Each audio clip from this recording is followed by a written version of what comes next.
Hey, Mark Rodriguez here. You're watching America's #1 cure for insomnia, the Diving Cutter Wrestling Podcast. And with me is. Jack Knives from Jack Knives Review. This is Jupi Chan, also known as Jupi, or you can call me Wendy. And I'm going to turn this over to the one, the only, the man of the hour, the man with the power, the man that's too sweet to be sour, Johnny Rodriguez. Yes.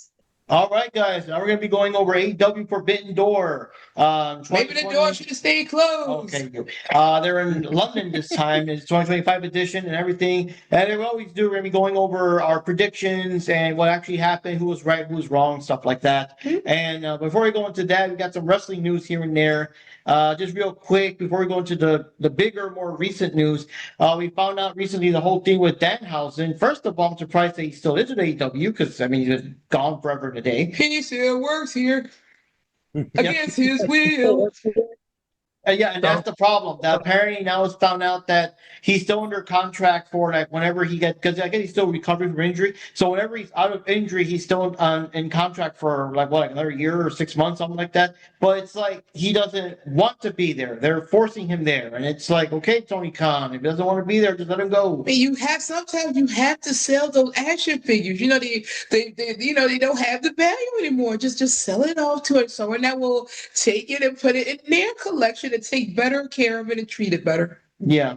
They did the same thing. I believe they did the same thing with. I know they did the same thing with Ray Phoenix and Penta. They did the same thing with them, where they because both of their contracts were up at the same time, Penta and Ray Phoenix, but because Ray had that really gnarly injury. You remember when he had his arm out and it went, and so he had like 8 months off or whatever. So they basically were like, well, because you got injured, you got to stay here. You got to earn us back money. So, yeah, that's basically what they did. They kind of did the same thing, I guess, with Danhausen, which is still like Phoenix didn't want to work there, and I guess Danhausen doesn't want to work there either. I don't The thing I like that wasn't fair with Danhausen is that he was already kind of injured when he came in, so he was mostly used for shenanigans and just cameo appearances and all the stuff or whatever. So he only had like a handful of matches, if even that, and everything. So we never got the chance to actually see him like perform in the ring, like and all that. It's like. Imagine if Orange Cassidy was brought on and we just hear about his goofy stuff, but we never get to see it. And I know whatever you might think, regardless, Jack, of his little kicks and stuff, you know what I mean? But still, imagine that we never got to see him because all he does is just appear in the crowd, just does this once in a while or whatever. But you never get to see any of his actual things because he never got a chance and whatever. Right. And that's how I feel about Danhausen, that he never got a chance to actually do anything. You did mention times about his gimmick with the teeth or whatever. Never had a chance to do that in AEW. You know what I mean? Like he was mostly used for cameos. Or seeing more with Danhausen, but things happen. I mean, he hasn't been on TV since like the 2023 or something. He's done like small cameos where he'll be under the ring and go, ooh, and that's it, like the curse. Yeah. That's it. Yeah, he spent more time at Comic Cons than he has in the ring. I know, right? Yeah. So, what was the other big news that's happening recently with these guys up in blood and everything?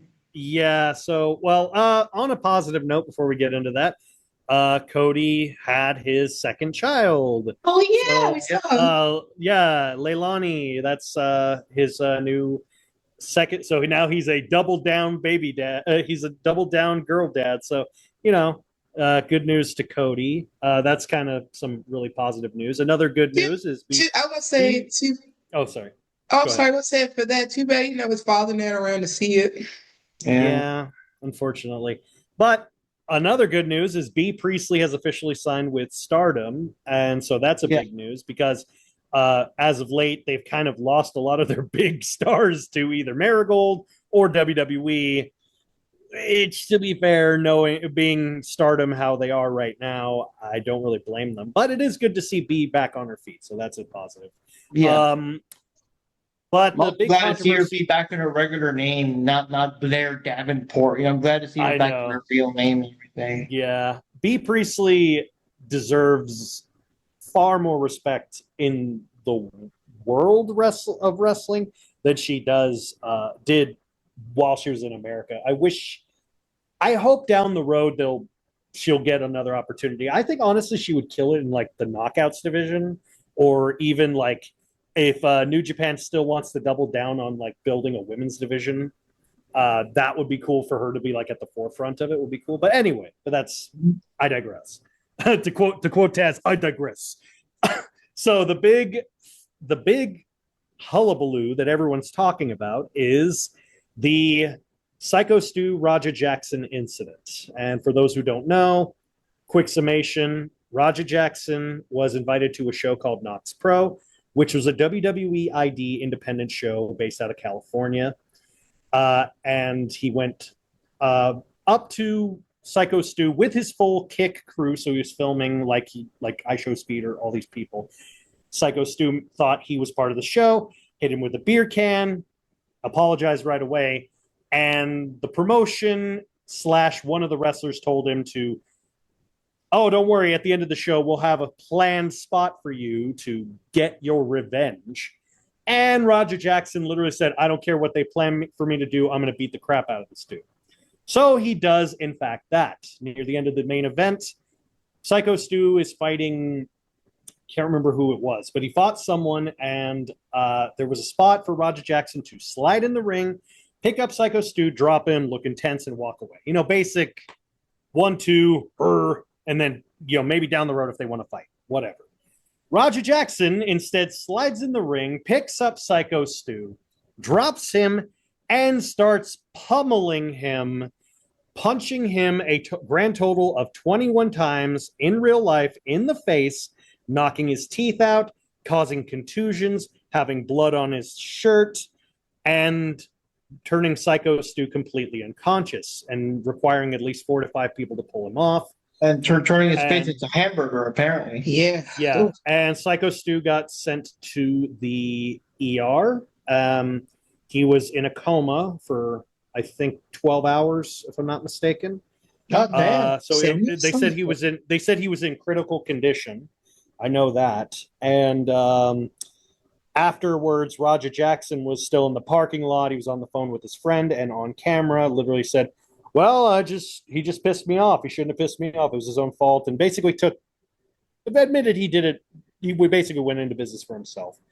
And as of right now, the family did create a GoFundMe with contributions from some of the biggest names in wrestling.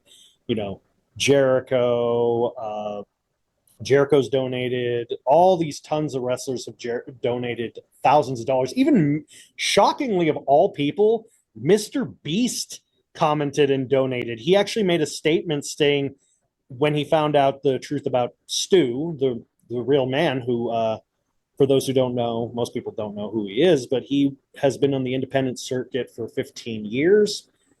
He is a former Iraqi war veteran who was actually became a wrestler to get over his PTSD of the war. So once that became public knowledge, Mr. Beast donated $10,000 to his GoFundMe, and we finally made it. Mr. Beast finally gets a reference on our channel. Yeah, there you go. But I think last time I checked, I think his GoFundMe was somewhere between like $170,000 to $180,000. So I'm like, it's crazy. But he is stable. He is awake. Although he is obviously missing all of his teeth. But the controversy goes with people divided. Most people are on the side of Raja Jackson committed a crime. Yes. As in battery, assault, and attempted murder. And then you have people like Rob Van Dam, who, quote, is on the side of Raja Jackson. And That's Mark Henry, who wants to blame Psycho Stu because he's a wrestler who should have known better than to hit him with a can. Because apparently getting hit with a beer can is equivalent to getting pummeled 21 times. Getting your shit rocked. Yeah. Which is, to me, is the equivalent of someone saying, well, this guy stole a cheeseburger without paying from McDonald's. And this dude went to a steakhouse and stabbed a waiter in the face. So they're both kind of bad. I'm like, no, no, very different. So, what do you guys think? Do you think Roger Jackson should be in jail? Something, face some kind of prosecution, because that's overkill. Yeah, And not only that, when you think about it, he's a big UFC MMA type dude that obviously didn't hold back. And he's lucky that the other guy, because I don't know what shape he's in, but he's kind of a kick guy, a indie wrestler, No, whatever. well, that's the thing is Raja's not a small dude. He's like about average build. I'd say he's probably like, yeah, I think he's like 5'11", but he's like a little over, close to 200 pounds. But Psycho Stu's not a small dude. Psycho's like six, almost 6 feet, and he's 300 plus pounds. But he's a former war veteran. For you to be able to knock out a war veteran with your fists like that, okay, no. That's what I'm saying. A regular person, like someone from the crowd or something, they would have been dead, just flat out dead, or coma for life or whatever. I was wondering stuff, but I didn't hear conflicting things because, like I said, I didn't see the entirety of the video, only like little parts of It's so it. gruesome. No, YouTube is like demonetizing your thing. Yeah, they demonetize people that are showing it. I mean, you talk about it, but they can't show footage from it and let you like blur the stuff out. But the bits that I did see of it, it's like more like after that point, we can definitely tell that something was wrong. And the thing I was hearing is like they were saying like they didn't.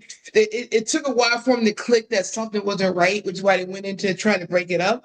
But I also heard too that maybe after he power bombed him and did that first slam to him, that could have knocked him out. And which means he could have been unconscious from the time he hit the mat and he started punching on him. Yeah, it's possible. The way he slammed, it's possible. Yeah.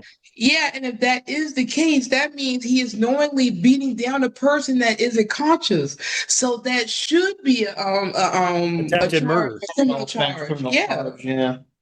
Because you can't. It should be straight up attempted murder because you can't defend yourself if you're unconscious. Yeah. So yeah, I do agree with that. And like I said, the thing with Mark Henry here is like Jack said, someone steal a burger from cheeseburger from McDonald's. It means they are super desperate. And then you got the other guy going to the steakhouse to stab someone in the face. There is no with the apples and oranges, they're not even on the same. It's not a comparison. Someone throwing a can at you and then apologizing for doing it. They thought you were part of the show. That doesn't mean you should go and just beat someone to death or attempt it. So has the guy at least been suspended or pending investigation or whatever, like they usually do in cases like this? Well, generally he should be in jail, but because his father is Rampage Jackson. And I heard this thing he was saying too. His father is famous UFC star Rampage Jackson, who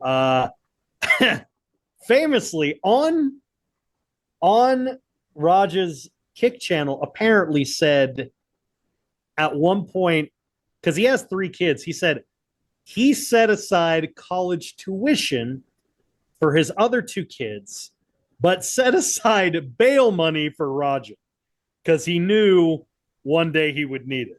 And I'm just like, wow, if your own dad said that, that's funny and sad. And that means he failed as a dad. But anyway, but the fact that Raja afterwards literally is on camera, I don't know if I mentioned this, he was on camera talking to his friend on camera and saying on the phone that, yeah, he just pissed me off and he shouldn't have pissed me off. So I'm like, he got what he got. So he had no remorse, knew exactly what he did, and he was like, okay. So what do you think, Johnny? What do you think about this whole thing? I think this whole thing's a hot mess. And this has to be dealt, with the crimes he did. And come on, you're being somebody that's unconscious. There's no need for that. Because there's always a fine line between entertainment and just straight up a crime. And that's the thing is you're good agrees, yeah. We're fans of the wrestling industry and we see that shit happen so often where it's like, is this a crime? Are we witnessing this now? Because I'm like, especially if you watch the AEW stuff. Oh wow, they just beat up Nick Wayne and put it on camera to show to the world. Oh, he just blew up his house. Or even going back to like WWF and WWE. Wow. What's name just got hit, but good thing he did it for The Rock. And officer, this undead man came out of the grave and attacked this Samoan with a shovel. we needed at least 4 patrol cars ASAP. Like, I'm just trying to explain that. Oh wait, what? Now go back. But what's here's the thing that I laugh about. So after this whole incident, Nox Pro, who had a WWE ID banner, which is their program that would allow WWE to scout talent in WWE ID, he picked him up like that to drop him on his head. Oh wow! They picked him up and he went wham right on. Yeah, on so the there's a chance he could have been unconscious by the time after he hit the mat. So Nox Pro, which is owned by Rikishi and one of his 6 billion cousins, they own the promotion. They had their WWE ID status removed completely. And from what it sounds like, Nox Pro is probably going to be shutting down. But they're not going to give any retaliation to the wrestlers. It's solely on the promotion itself. And more than likely Rikishi, obviously, because even though, he shouldn't have done it for The Rock or for the Raj. He should have. Sorry, it's too easy. It's too easy. But he shouldn't. He shouldn't. He shouldn't. Like, here's the thing that makes me laugh. JBL, who, if you know his history, is no stranger to really hurting people in the ring for real because they piss him off. Mm-hmm. He called the actions of Roger Jackson a straight up crime. If JBL can spot the difference between a receipt and a crime, Mark Henry and RVD and the rest of the wrestling community should be able to. I'm just saying. Just high. RVD is just like, I'm having a kid. He doesn't care. No, see, with RVD, he would be like, yo, man, see, I wouldn't have felt none because I've been too high to feel anything. Because he smoked all the dope on time, so that was serious, man. Or he lost a lot of brain cells from what he's been doing all these years. Yeah. Rob, can you get me some more? Rob, can you get me some water? Hang on, I'm winning this game of Centipede. Rob, that's the microwave. Oh, okay. All right. So anyways, guys, before we go into more tangents, before we digress any further, we're gonna go to the actual event here. We're gonna kind of breeze a little bit through the pre-show. Oh, also another thing about this show is that since it was in London, it was earlier in the day, so that was kind of interesting. We had some guests over and all that kind of stuff. So because we didn't have to work I think we had to work the next day, but since it was earlier in the day, we still had a couple hours left. It wasn't like, oh, this show ended past midnight, now we really got to go to bed, that kind of stuff. So that was kind of cool. We had some delicious baked spaghetti. And we had some wings that our buddy prepared. Their parents are good cooks. So shout out. Fathers, my childhood friend. He's my best childhood friend. He came over and his father made some wings for us, and both his parents are good cooks, and I really miss their cooking. Before the incident happened, we all shut down and all that stuff.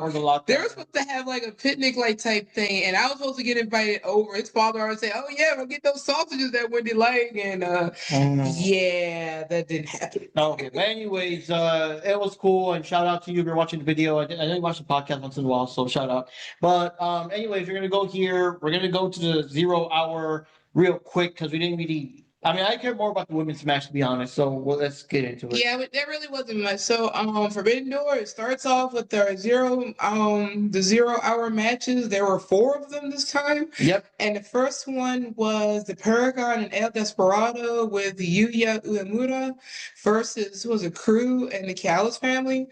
And like I said, Owen actually did a prediction for this one. Well, I said the Paragon, and DJF said the Paragon. But anyway, for all the 0 hours, we weren't doing points. We didn't because those were also announced way too late. They announced all the regular matches with the episode of Dynamite, but everything else was so last minute. We're like, yeah, let's skip it. Yeah, so Yeah. and yeah. But so anyway, just in general, any thoughts on the match, guys? Or if you could give us any information on at least let me say who won.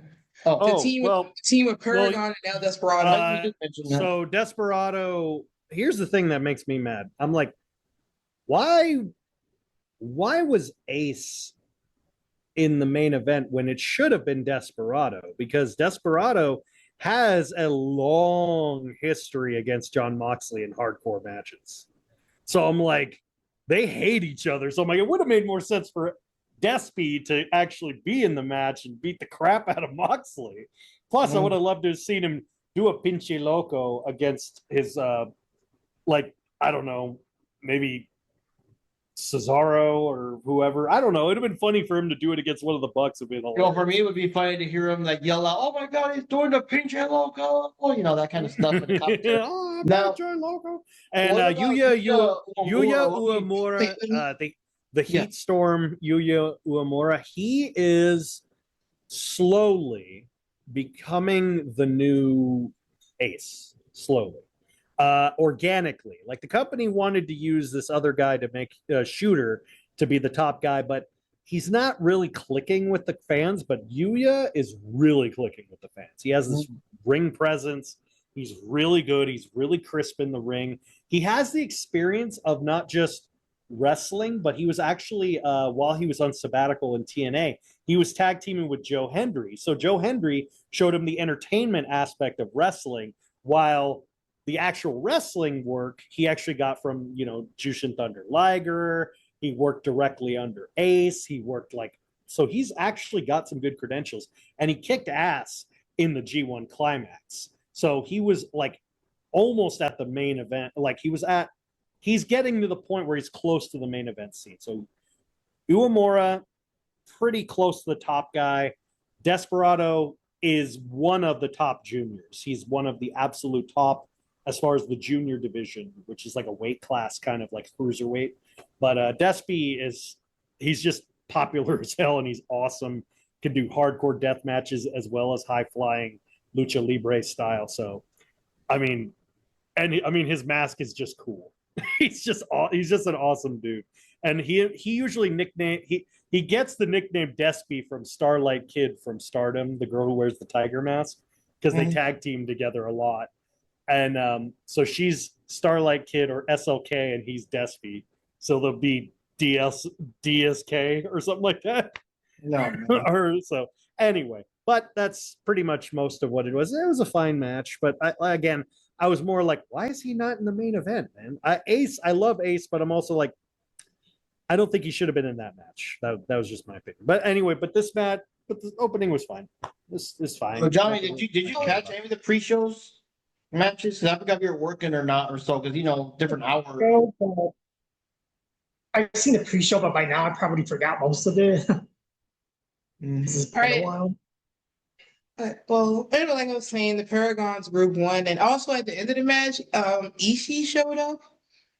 To help Kyle O'Reilly or something. See, I wasn't really paying attention to any of the pre-show stuff. I was cooking, so yeah, I was taste testing. Yeah, so I don't know why Ishii showed up. Aren't they in the same group or something? But the match was remind us that he still works here. He can still move somewhat. Well, we'll see. Yeah, no. Anyway, I'm sorry. He needs to retire. I'm sorry.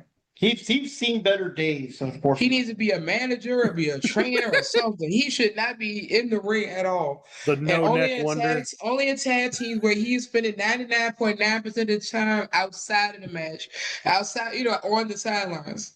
Yep. Just saying. Anyway, the next match was let's see, the Gates of Agony with Ricochet and Joel Leona with Ricochet.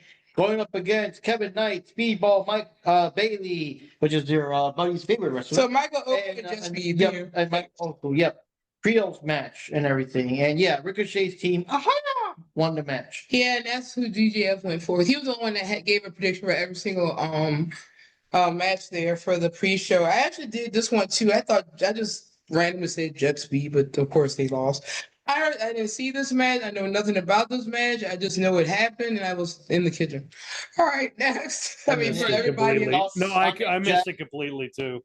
I skipped. I totally forgot about that match. To be honest with you, now this is the only match I cared about because usually the women's match and all that stuff, and that's the one that that was like, okay, stop everything. I'm gonna sit down. I want to watch this one. Yeah. Okay. So anyway, this is the Triangles of Madness paired up with Megan Bayne versus Harley Cameron, Chris Statlander, Willow Nightingale, and Queen Aminata. Yep. And those that don't know, the Triangle of Madness is a new team of Julia Hart, Sky Blue, and Thekla. They're now a team now, and they're all creepy and dark and all that. And he did get some notes for this one. So let's see. And DJF actually got his prediction right for that one. So anyway, according to this, there was some very bad and obvious camera angles of Queen Aminata's little attack there with the rear. Megan slammed both Aminata and Willow at the same. Okay, I did catch part of that. She slammed both well, just real quick. So Aminata started this new move where she basically slams the person's face in her butt and everything, and obviously their face is really going in. But they do that like the steel steps. They just put the hands on there, but it's like you're supposed to be their face and like that. There are some very bad, very obvious camera angles. You could tell the other girl's just basically just slapping her butt and not really getting her face right in there, which I doubt she wants to anyway. See, the problem these are AEW, these are AEW cameramen, so they wanted to see, they just, oh yeah, I like that. See, I make it look good. Wait, what? Okay. So, anyways, Megan Bayne showed her strength because the thing is, she picked up Queen Aminata. No, I think she picked up Willow. Queen Aminata tried to grab her from behind her stuff, so she grabbed them both and slammed them down. And that's impressive considering the fact that Willow's the heaviest one of the six people in there, and Aminata's the tallest of the six people in there. So that's just showing off her strength right there, And Megan Bayne is a beast. Legitimately, you know what sucks? I know they're both villains. I'm still waiting for the day, and I know I'm not the only one, to see Megan Bayne versus Bozilla. I know I'm not the only one because that match is going to be a banger. But Megan Bayne is just an awesome, cool character. She's just she really does feel like she came out of a Wonder Woman movie, as a villain.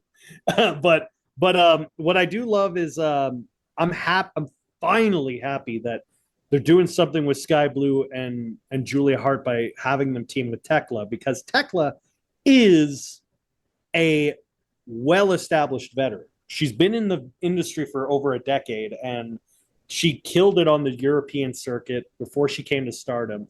And she was handpicked by Julia to join Donna Del Mondo for a reason, because she's like, this girl has something so special, and she's so quick, she's so flexible, and she just gets the industry.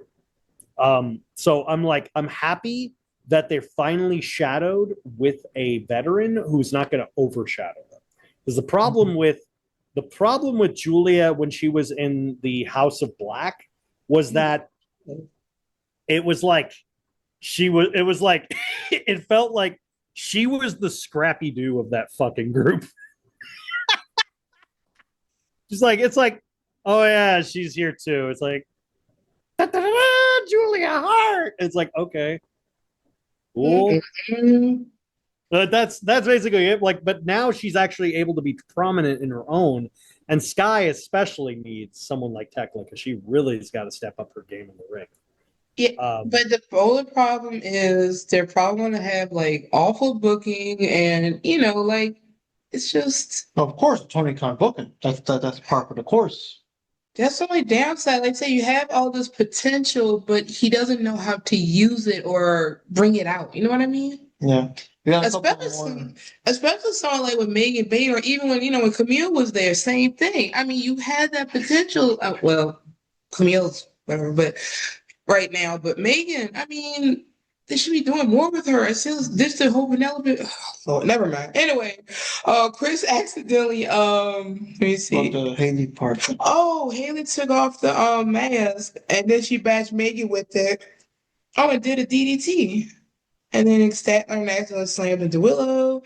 And Megan did it was like bomb on Haley And the match that way. and that's how she got Yeah, it. Haley took the pin. Now the thing, of course, is that Chris and Willow are still having some issues, and they begrudgingly had to work together for this match. So of course, Chris accidentally bumping Willow out because she was supposed to attack, I think, Megan Bane, but she got out of the way and she knocked Willow down instead. So of course, that's kind of like putting more wedges to it. They're barely getting along, And at the end, I thought there was another match or something where I think in Dynamite or something where they won, and Haley's trying hard to like, hey Willow, hey Chris, but they're kind of like, they're whatever. So we gotta see what happens there. But obviously, just a little bump here is gonna cause more issues and everything. Any thoughts on the overall match, Jack? It was fine. It was all right. Yeah, camera angles kind of ruined the momentum of the match. And I'm kind of not a fan of that move that Amina just came up with. It also doesn't make sense because she not to be body shaming, but she doesn't really have much of an ass to use. So it's like, are you sure? I mean, Amina's backside is very prominent. I think it's one of the first things me and her discovered when she first started, when she made more TV. People were like, man, she got a booty on her. It also doesn't work for her character because her whole character is supposed to be like all regal. So that style of move doesn't really work for her. Like, if Willow did that, I'd be like, okay, that makes sense. Like Willow doing something like that would be kind of making sense because it's kind of a goofier move. If that makes sense, like it's more of a goofy move than a dead serious move. Like for some reason, like I think of Stephanie Vaquer when she does the Devil's Kiss, or she like does the move. You know the move. Yeah. Like, but it's a spot where it's like it doesn't. It's simultaneously a goofy spot, but it also can seem like it would hurt too. So like she does it in a way that it seems like it would hurt a lot. So I'm like, okay, fair enough. I would say one thing: if Tony Storm did that, you'd just be knocked out. That's true. Too much ass. You just be flat out after the first one. Or Athena, yeah. I'm just kidding. Oh God. But no, honestly, I'm just like, it was fine. It was just there. I wish Tekla could have done a lot more in the match, and I wish Megan. I don't know. Like it's felt like you said, it felt like Megan didn't really need to be there. She did like that spot with Willow was cool. That spot with Willow was really cool, and there was like a couple power moves, but it was also like as soon as she did those 2 or 3 spots, it was just kind of like, all right, you've had enough. Next person. It's like I'm like, okay, this is weird, but all right. I don't know. That's just my opinion. It was okay. What'd you guys think? Yeah, I liked it. For me, it was more entertaining. And like I said, it was like the only match I actually stopped and sit down. We were getting the house prepared, the food, all that kind of stuff. I miss most of it. Yeah, but that was the one. It's like, I'm gonna sit down and watch this. I did see the thing where Megan did the little thing with Simon, the Willow and Arminata. I did see that part. So, but I missed the majority of this match. So, and like I said, when I paid attention again, Megan had just won it. So I missed all of it. And Johnny, do you remember anything about this match? I think he missed all the pre-show. I say.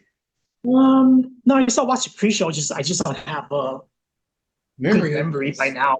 What happened during the pre-show, but it's an all right match. I mean, I just like the fact to see Judy Hart in this Triangle of Madness. I think she works a lot better in this team, and they're actually giving her more credit. So I like that part of the match. And Megan Bean is kind of a powerhouse, right? Didn't she still like pick up all the wrestlers like none? Yeah. And that's why I wish they could do something better with her or something to make us really interested in their stories, Yeah. Now, I do want to bring up something real quick because I think it was before the fourth match, and it ties into later events. So what happens is that the Young Bucks, of course, since they lost their EVP status in the last couple episodes of Dynamite, I'm assuming Collision, they always come up with like crappy, no budget, intro. There's no pyro for them. The word Young Bucks is just written like crayon, all sloppy, all that kind of stuff, and just no respect at all. So what happened is that they actually went backstage and cornered, I guess, the special effects guy or whatever. They said, "Yeah, we're sick of this shit. All this stuff you're doing, week in, week out. You give us like bad introductions, no music or stupid music, the fonts and the things, no pyro. What the hell? Like, you better do your job, man. You better do your job. This time, this is a pay-per-view. This is different, okay? This pay-per-view. So for this one, we want our old intro. We want the pyro, the logos, the team, what do you call it, the jumbotron stuff. We want everything, okay? Or heads will roll and all that. Yeah, sure. They're all cornered. Now look, for this thing, we want a special surprise, okay? We're gonna give you this little bag here, and you're gonna find the most dangerous thing you could possibly find to put in this bag. We're gonna hide in the ring for a little surprise later on in the match. But don't mess up, man. Don't mess up. I'm serious. The most dangerous thing you can find, put in this bag, or heads will roll, and then they leave, and the guy starts like scrambling to find stuff or whatever, and it kind of cuts there. We go to this. And I didn't know that part. See, I didn't see that either. So I didn't know that. And like I said, the bag. I knew about the part that it have. He told me, oh, you gotta have the good intro or whatever. But yeah. Mm-hmm. And that's the thing, and that's gonna lead up to later, of course. Okay. All right. So the next match, the last match for the pre-show, was the Ops versus Bullet Club War Dogs for the World Trios Championship. The Ops won. I wasn't paying attention to this either. I don't have much detail. They just whooped ass. As usual, I like seeing Powerhouse in action. Powerhouse Hobbs in action. He's badass, so you got to throw him around and all that stuff. But that's the most. No, I'm just curious thing for if Jack might know. I'm just kind of curious that they actually went with the Bullet Club name instead of the Bang Bang Gang. But I guess it's because it's the New Japan Pro Wrestling crossover. I guess in that case they are allowed to say Bullet Club for that thing. But yeah. Any thoughts, Johnny? Or I didn't really, I don't know, care too much about the match or remember much of it. Okay. Jack, I guess we're waiting for him to come back. Oh, sorry about that. Sorry. Yeah. So to answer your question, yeah. So the Bang Bang Gang is no longer associated with the Bullet Club. So they removed the whole Bullet Club logo from them. So the War Dogs are the actual Bullet Club. So they are the Bullet Club for sure. The sad thing of it is I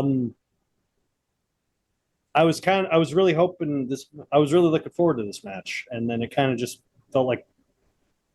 I mean, like it's such a bummer because the War Dogs, especially the Bullet Club, especially is not treated well or respected in AEW, despite it being a 12 plus year institution. They say a very well known faction. I was there. That's another thing, though. It's a 13-year institution, and I'm like, I don't understand why. I mean, hell, especially because every one of the original creators of AEW are Bullet Club members. You'd think they'd show them respect, but no. So I'm like, all right, well. I'm happy David. I'm surprised David Finlay didn't show up. I'm happy he didn't show up because see that would have been interesting if for Moxley like to have his like secret weapon instead of his secret weapon to come out and fuck with them would be like David Finlay bringing out his shillelagh and beating the shit out of everyone. Because the thing of it is the last time Ospreay was in a steel cage match, it almost ended his career because it was against the United Empire versus the War Dogs and in a steel cage match, and it was so fucking bloody and gore. Like it was so unbelievably, like it was crazy how wicked it was. Alex Coughlin, former member of the Bullet Club, literally ended his career that night. His neck got damaged so bad. And Hanare, who was a member of United Empire, And he literally got a chair flung at him so hard it split his skull in half and required him to get full skull reconstruction on his skull. Yeah. So he's got a permanent scar right here. Did you just this match?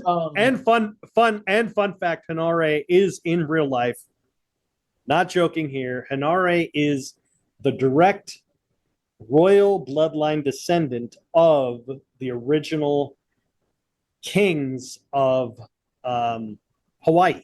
So he is actually the rightful prince / king of Hawaii.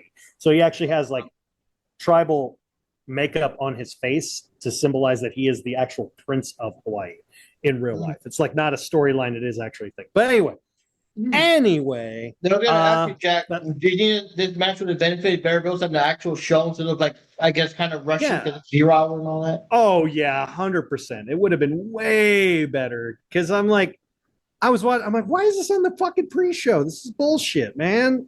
It's the goddamn Bullet Club. Why are they on the pre-show? They're the Bullet Club. I'm like, but then again, I'm also like, everyone's like, my dad even asked me about Gabe Kidd and is like, oh, so is Gabe Kidd not working with the Bullet Club? Because he watches New Japan with me. He goes, is Gabe Kidd not working with the Bullet Club anymore? I'm like, no. David Finlay even said this on a podcast. He's only letting his war dogs work as mercenaries, but they're not working. They're not a part of the Death Riders. They're not leaving the war dogs. They're just they're mercs, basically. So fair enough. So I'm also surprised Gabe Kidd agreed to that match, considering he injured his knee so badly he had to pull out of the G1. So, oh gosh. So, Actually, honestly, I was actually surprised that this was on the pre-show too, because also not only because did it involve the Bullet Club, I was surprised because it was a title match. Yeah, that's even more of a what? What's going on? Okay, guys. So as mentioned, we didn't do any points or for anything for that one, but DJF, he actually did guess that one right, that the Ops won, and that went for the Ops as well. So anyway. Now for the actual show, AEW Forbidden Door 2025 in London. Yeah, so this is where all the points get started up, and for this one, it was Edge and I mean, sorry guys, I'm sorry. I grew up with Edge and Christian. I would still call them Edge and Christian. So Edge and Christian versus the Matriarchy, as what they were calling themselves. Lord. Anyway, which consists of Kip Sabian and Kill Switch.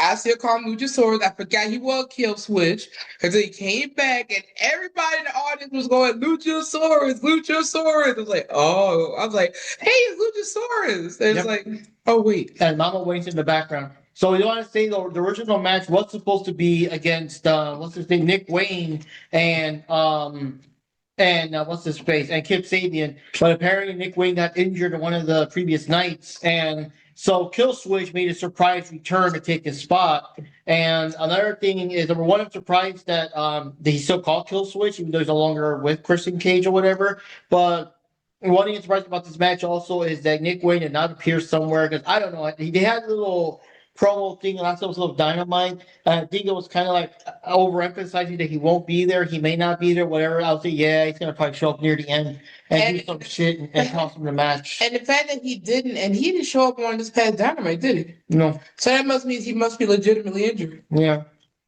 But that's not a surprise. It is an AEW. It is an AEW promotion. Are there any notes there? No, you're speaking. No, okay. You're really just enjoying the show. Yeah. And also hard to take notes when we have company because we're all like there's more back and forth adventure and stuff, and we're just having fun and laughing at the nonsense that we are seeing in some of the matches. Mm-hmm. So Edge and Christian, they did win this match, and everybody went for Edge and Christian. Everybody gets a point. Mm-hmm. So do you guys have any memories of the match? Because unfortunately I don't, except for the fact that I was kind of surprised that they were the first match. Oh, the one thing I do remember was that their finishing move it was, again, a very awkward camera angle or whatever. I guess it was like Cope was picking up the one person and Christian did like a spear at the same time to slam them down, but just looked so fucking awkward. The camera angle was so weird. I wish it was more of a side angle, or they did those little replays. That kind of ruined it for me a little bit. But they won, But So I remember. So the whole match was weirdly enough carried by Kip Sabian. He did almost every spot. Like he was the one carrying the whole match. Like he was doing all the flips, all the moves. Like he was truly carrying that whole match. And I don't really remember Christian actually getting in the ring to do anything. a bit. Like barely. Like he really didn't do much. And also, they barely did any tag team moves together, like any of the tag teams. And I was like, oh man. I was kind of hoping to see a little more, but it was like, but Kip was really carrying that whole match. Like really watching that, he was really trying to keep it alive. And like he was doing the spots on and Cope was doing all of his shit, was taking all the moves, taking all the spots, taking all the hits, doing all the stuff, and Christian was just like, I remember, he's just there. I remember that Kip Sapien kept getting to Luchasaurus's, kill switch space and stuff until the part where kill switch finally just shoved him off the ring. Like, yeah, whatever, you do your shit then. So there was like that kind of storyline amongst themselves, while of course the other two were in better sync with each other. So they had that going on. And I think the Mother was also trying to do her shenanigans too, distracting the people so they could get some cheap shots in, stuff like that. That's the most I remember. I'm still waiting for the day that Kill Switch gets engaged to his girlfriend, because then everyone could say Kill Switch engaged. Mm-hmm. Oh, come on, it's right there. Come on. Mm-hmm. I can't concentrate anymore. Mm-hmm. I can't concentrate. Anyway, what'd you think, Johnny? Do you remember this match? I know that I always get confused between Copeland and Christian Cage. I don't know why, but they both look similar in certain aspects. So it's just kind of hard to tell who's who during the match. But other than that, I mean, I just saw that the match was kind of good. It had a lot of distractions, I'm with you, Wendy, as well. I also call Kill Switch Luchasaurus. Like, just I don't know. Luchasaurus just sounds like a better name than Kill Switch, in my opinion. And yeah, I think they defeated Kill Switch and Kip Sapien, which I kind of wish Kip Sapien would, I don't know, appear more in AEW, because I think he is a good wrestler, and I feel like they kind of don't promote him enough. I don't know if you guys feel that way about him. It seems like with him anyway, they were you mostly would see them on Collision, and I think that's an issue as well, in general, because more people watch Dynamite than Collision, I would say. But well, he is talented. He is very talented, and he's just kind of like, I feel like they don't know what to do with him. He's one of those guys that AEW has a long history of, that I refer to as garlics. They're garlics. They're lost in the sauce. They're just garlic. Wasn't the first match ever Sammy Guevara versus Kip Sapien, I think? Like they opened up the very first. Yeah, it was. So there since day one. And it was paired with Penelope Ford. I guess they broke up or something now. And then the first storyline. Remember the first storyline? Yeah, it was the Joey Janela. Was Kip Sabian and Joey Janela and Penelope Ford backstabbing him and all that stuff. Yeah.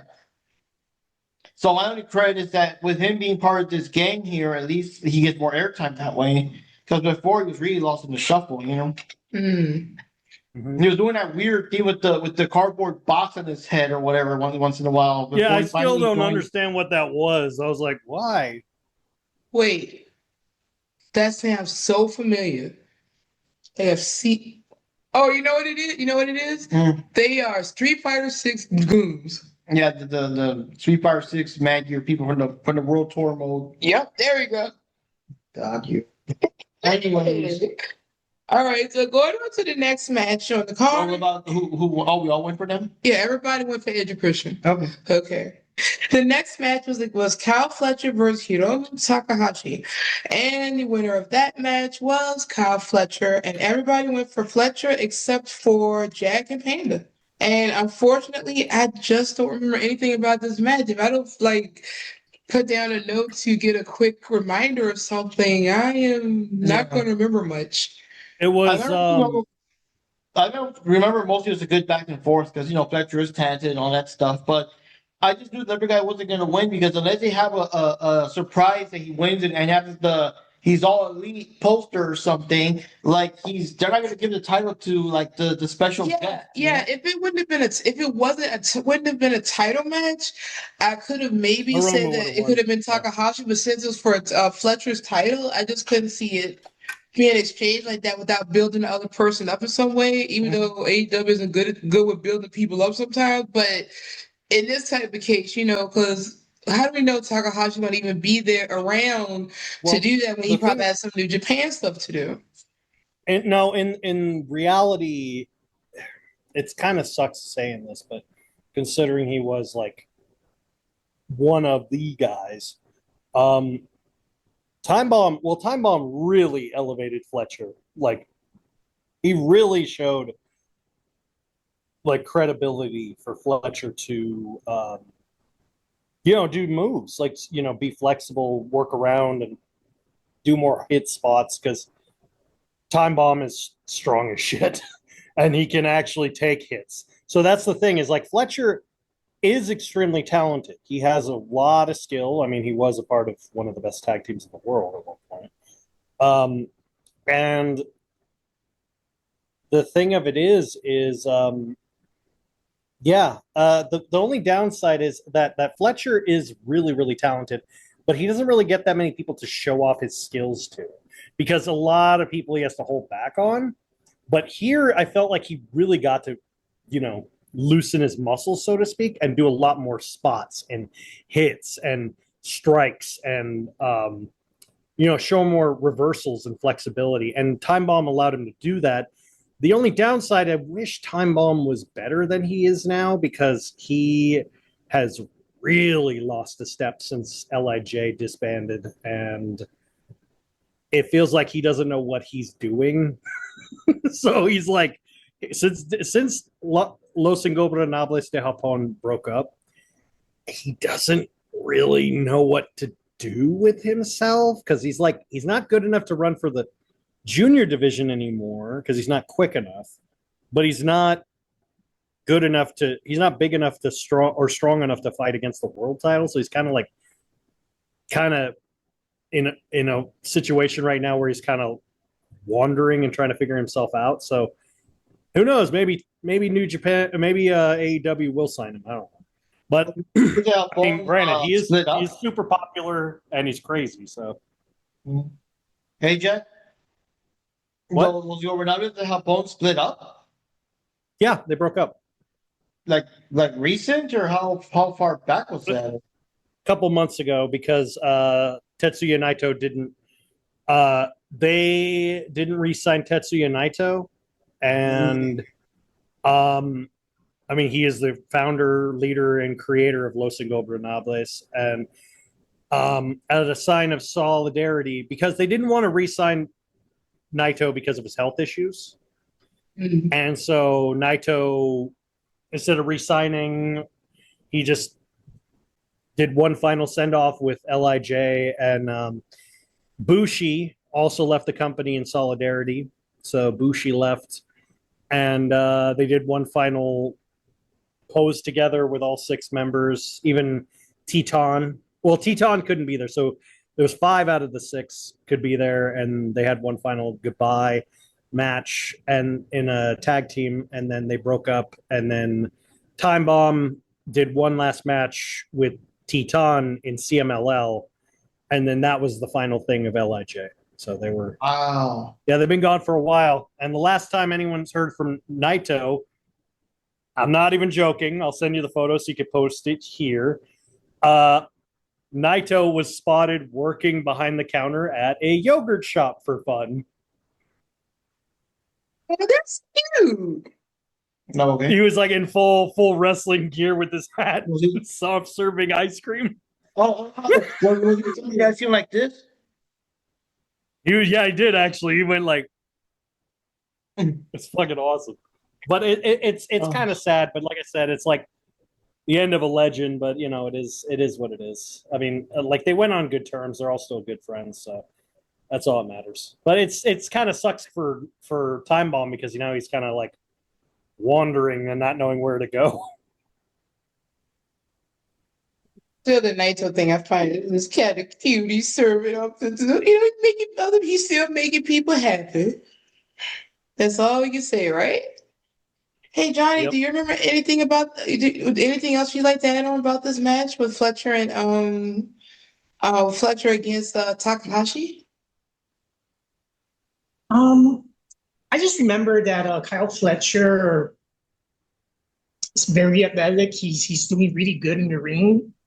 And I feel like every time he fights, he gets better and better. But in certain aspects, kind of like what Jack Knife says, maybe they kind of don't know what to do with him, which is the case of a lot of wrestlers, you know, in AEW.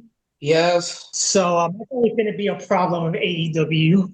So other than that, I mean, it was still a good match. Well, And I felt like Kyle Fletcher probably has fought his best in this match in certain aspects. Like he's more focused. All righty. So also after this match, I think it was this one, we still see some fighting in the back between Aminata. Aminata's kind of fighting with who was it? Thekla and Julia Hart and Scott Blue. Right. And then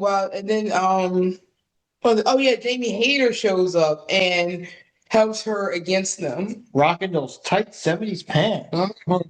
So yep. And that's a thing. So I guess Jamie Hayter is back, even though I didn't know she was actually technically gone. I just thought she wasn't. Yeah. But she's back in action. She's doing more. She's doing challenges and stuff. I think she had either a match or another altercation in Dynamite. So she's back and everything. All right, so the next match on the card is one I didn't give a crap about, but it was nice to see one person there. Come on. Here we go. Read it off. Read it off. Mercedes Moné versus Alex Windsor versus Persephone versus Bozilla. And Bozilla is the main focus of this match, and it's pretty much the only reason we have this match is to see mainly her. So everybody went for Mercedes because everyone knew that no title would exchange hands. Yeah. And it wouldn't have made sense for all those in this match anyway, because they're not around enough or established enough to even have a title run. Yeah. So I'll also give my quick opinion on this. So yeah. I didn't pay much attention to this match as much as I should have. It was an okay match. I liked it okay, but I was kind of focused on the Bozilla person. I mean, her, because I don't know much about her. Yeah, everyone loved Bozilla. I was reading some of the game pack scenes. Everyone was like pumped up about her. Bozilla. Now, here's my problem with this, and my problem with Mercedes' run in general. I hate the fact she was. Oh, and while she was there for some other event. I forget what it was to get another belt for another promotion, which she did in the winter. And right now she has so many belts. She literally has like a dress. Well, not a dress made out of all her belts, with the main one, of course, around her waist. Here's my problem with this. I hate the fact. I mean, to me, it's like with these belts that she's holding on to. It's not showing the importance of these belts because they're not even giving any, promotion to where she got the belts from. Or who she defeated. To get them. And same with Bozilla. Same with Bozilla when she was like in the audience. There's also a report. Match.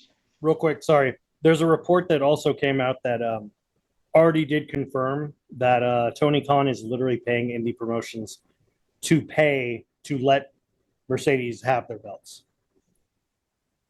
Okay, that makes sense, but it's just ridiculous. I mean, they having her win these belts from all these promotions.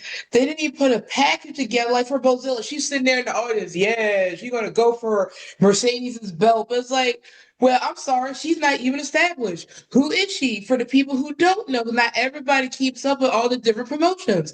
I mean, why is this important?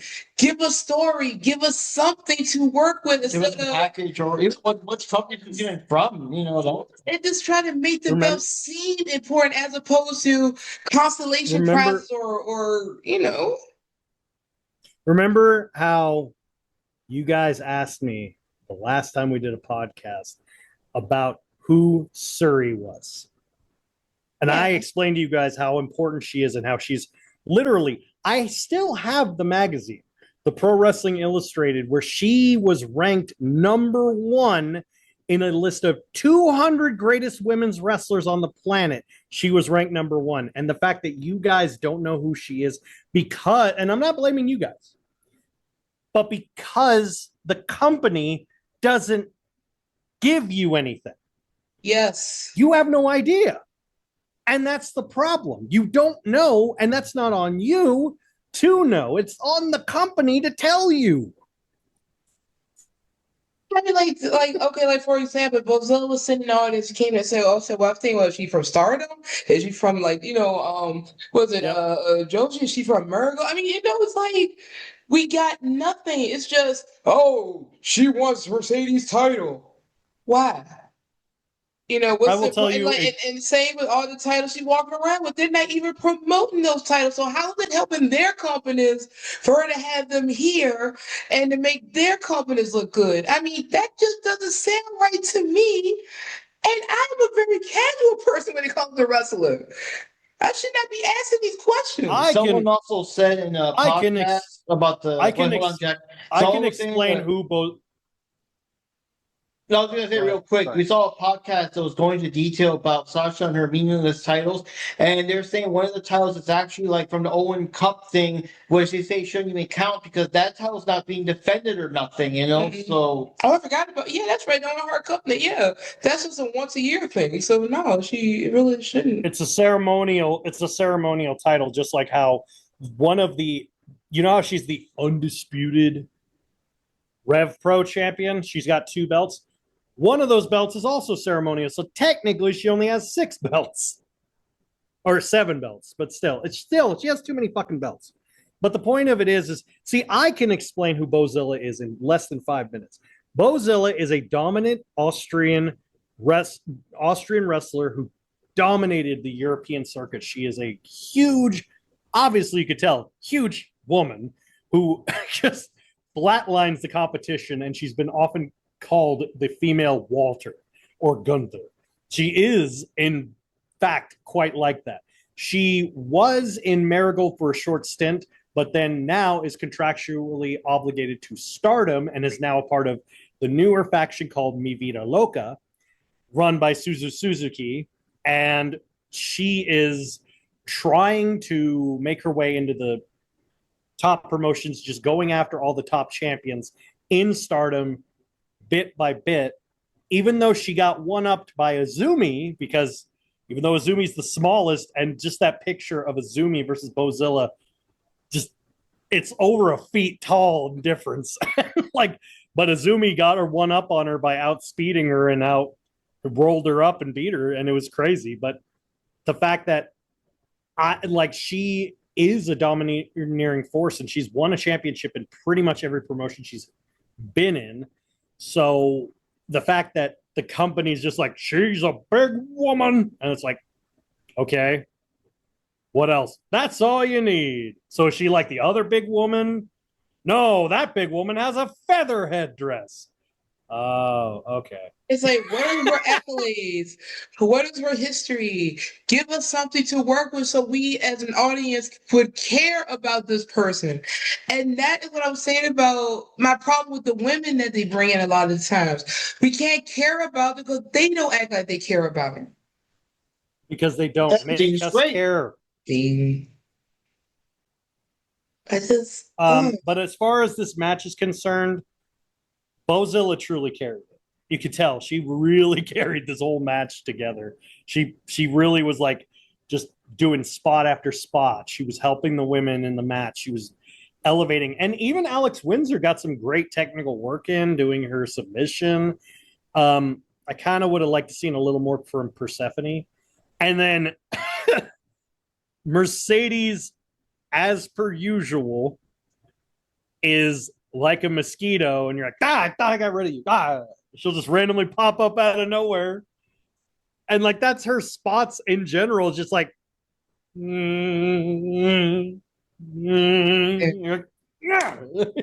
only So, bad thing about the match is they didn't have anyone else to, like actually get a title run worthy. Is that could have been the easiest match for her to lose because any one of them could have pinned each other while Mercedes was temporarily taken out, and it would have been a way for her to lose the title without technically speaking. She wasn't pinned though. She wasn't pinned. That kind of shit. Yeah, the only downside is the other people in the match. Yeah, they weren't. None of them were at that level. Yeah, exactly. I mean, now maybe if you threw Athena in there or something. Yeah. We'll get to that. Well, Alex Windsor isn't Alex Windsor signed with AEW? Oh yeah, she is. Yeah, she is now, Well, but she's she's like, still she just got in there. Yeah, she's she not even hasn't. a month old, I think. Yeah, she's so. Like I said, everybody. She's not fully established yet. So it wouldn't have made sense to put the title on her. Not right now. Mm-hmm. Unless they do more with her, but and even with Persephone, so she's been around for a while, but She's not like signed. Yeah, I mean, yeah, exactly. Then you got, like I said, Bozilla, same thing. I mean, this was like her. I would say This this is her is her AEW debut. debut. Yeah. So it was just such an easy way of saying, oh yeah, Mercedes going to win. Now, like I said, if it was a non-title match, then I could see them putting Bozilla over. If Tony Khan had some brains in his head, he would let Bozilla win the match, to show that, oh, she's strong, she's dominant, she got one over on Mercedes, even though it was a four-way match, but she could like pin, I don't know, Alex or Persephone or something. Yeah, but people were really saying, oh my God, please tell me they're signing her, all elite and all that, but so far, no, I think she's just a guest star. Yeah, and then she would be better off. She'd be better off somewhere else. Because I said, they don't know how to treat the people on the roster. Same thing with Persephone. Persephone's good in CMLO right now. And Bozilla should not ever be in AEW. She would be so lost in the sauce. Especially, and it's sad because Megan, and if people don't believe me, look at Camille and look at Megan Bain. Yes. Seriously, they could have found some good. I could have came up with stuff for them to do, and I suck at this stuff. Especially Camille. Oh my God, I was coming up with scenarios where they could I was so excited because that was like, what she was doing in the NWA as she was portrayed there. I was excited when I heard she was coming over. Then I had to waste the time making her like Sasha's bodyguard, Here's a better question. How in the hell can anyone watching who's an AEW fan explain to me how you can justify Mercedes having all of those belts? You can justify Toni Storm winning multiple world championships, and you can even justify Athena, who's a Ring of Honor champion, coming to the AEW roster to fight their champions, but Willow has never won a title. Oh wow, not even a tag team title, huh? Oh. Well, No. there are no tag team titles, are there? No. The only title she's ever won, was the New Japan Strong Women's Champion. That means she only won the New Japan. But the fact that this company, and you see how much the fans love her, why not have her dethrone Mercedes? Because Mercedes probably wouldn't want that. But she doesn't have creative control. Oh, I'm sorry. Yeah, no creative control. Yeah. Mm-hmm. All right, whatever. And Mercedes Hogan, as everyone calls her. Doesn't work for me. She got a big enough forehead for her. Nope. Mm-hmm. I just can't stand her. Doesn't work for me, brother. Can't stand her. No one can. Thoughts, Johnny? Yeah, sorry, Johnny. Okay, so about the match, obviously I'm not like whatever, like Mercedes won the match as usual. Her Mosquito self, somehow she just appears in the ring and she does what she does and she always wins the match, just charity. But yeah, this match definitely, I was impressed seeing both Zeta and Persephone because they did really well in this match. So it's even more disappointing to see these talented wrestlers get defeated by Mercedes Monet. So the match was entertaining, but it ends. It has like a bittersweet ending because Mercedes won as usual. Yeah, they say realistically, there was just no way that she was going to. I mean, it wouldn't have made sense to. All right, so the next match was Zack Sabre Jr. versus Nigel McGuinness with Dan Garcia by his side. This was a weird match. It was for this match for the IWGP World Heavyweight Championship, and Sabre did retain. I could not see how he would have even lost it because see, as far as I knew, Nigel has been injured like forever at this point. That's why he wasn't like doing much wrestling, doing the commentating and all that stuff. But he just get in the ring every once in a while. So I see him more as like a commentator, a part-time wrestler, like part-time wrestler. So I couldn't see him, dethroning Zack Sabre Jr. Nigel McGuinness was forced into a retirement. So he did a final retirement tour in 2011, which ironically was the first time him and Zack Sabre ever fought, and they were kids. He was a kid still. And Zack Sabre lost to him via roll-up. But what's so funny is Nigel was one of Zack's heroes as far as watching wrestling.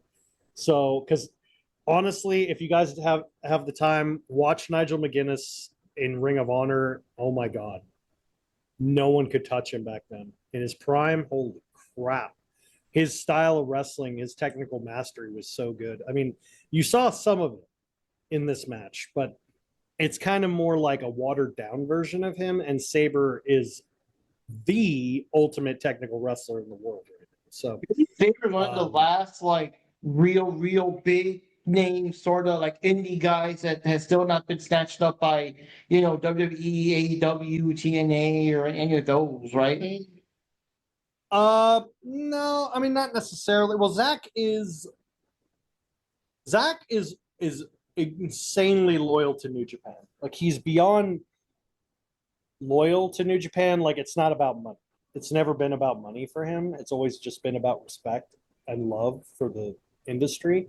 And New Japan, I mean, the fact that he's now a two-time IWGP World Champion and a multi-time G1 J Cup and he's a one-time G1 winner. Like, if you'd have told me like 5 years ago, I wouldn't have believed it. But the fact that he's stayed where he is and he's just been the top guy, like he really can wrestle anybody. His style of wrestling is not copyable. And I don't think any company would know what to do with him outside of New Japan. AEW definitely wouldn't. And WWE, they'd be like so confused what the fuck he can do. So I don't know. I mean, granted, this was honestly my second. This is probably my favorite match of the show, honestly. Just because it was just a pure back and forth, reversal after reversal after reversal. I knew anytime I saw Nigel try to go for a submission to Zack, I'm like, oh, you're fucked. Oh, you're fucked. Because you can't. You can't get Sabre in a submission. He's the ultimate submission master. That's like, he is. I said this to someone before.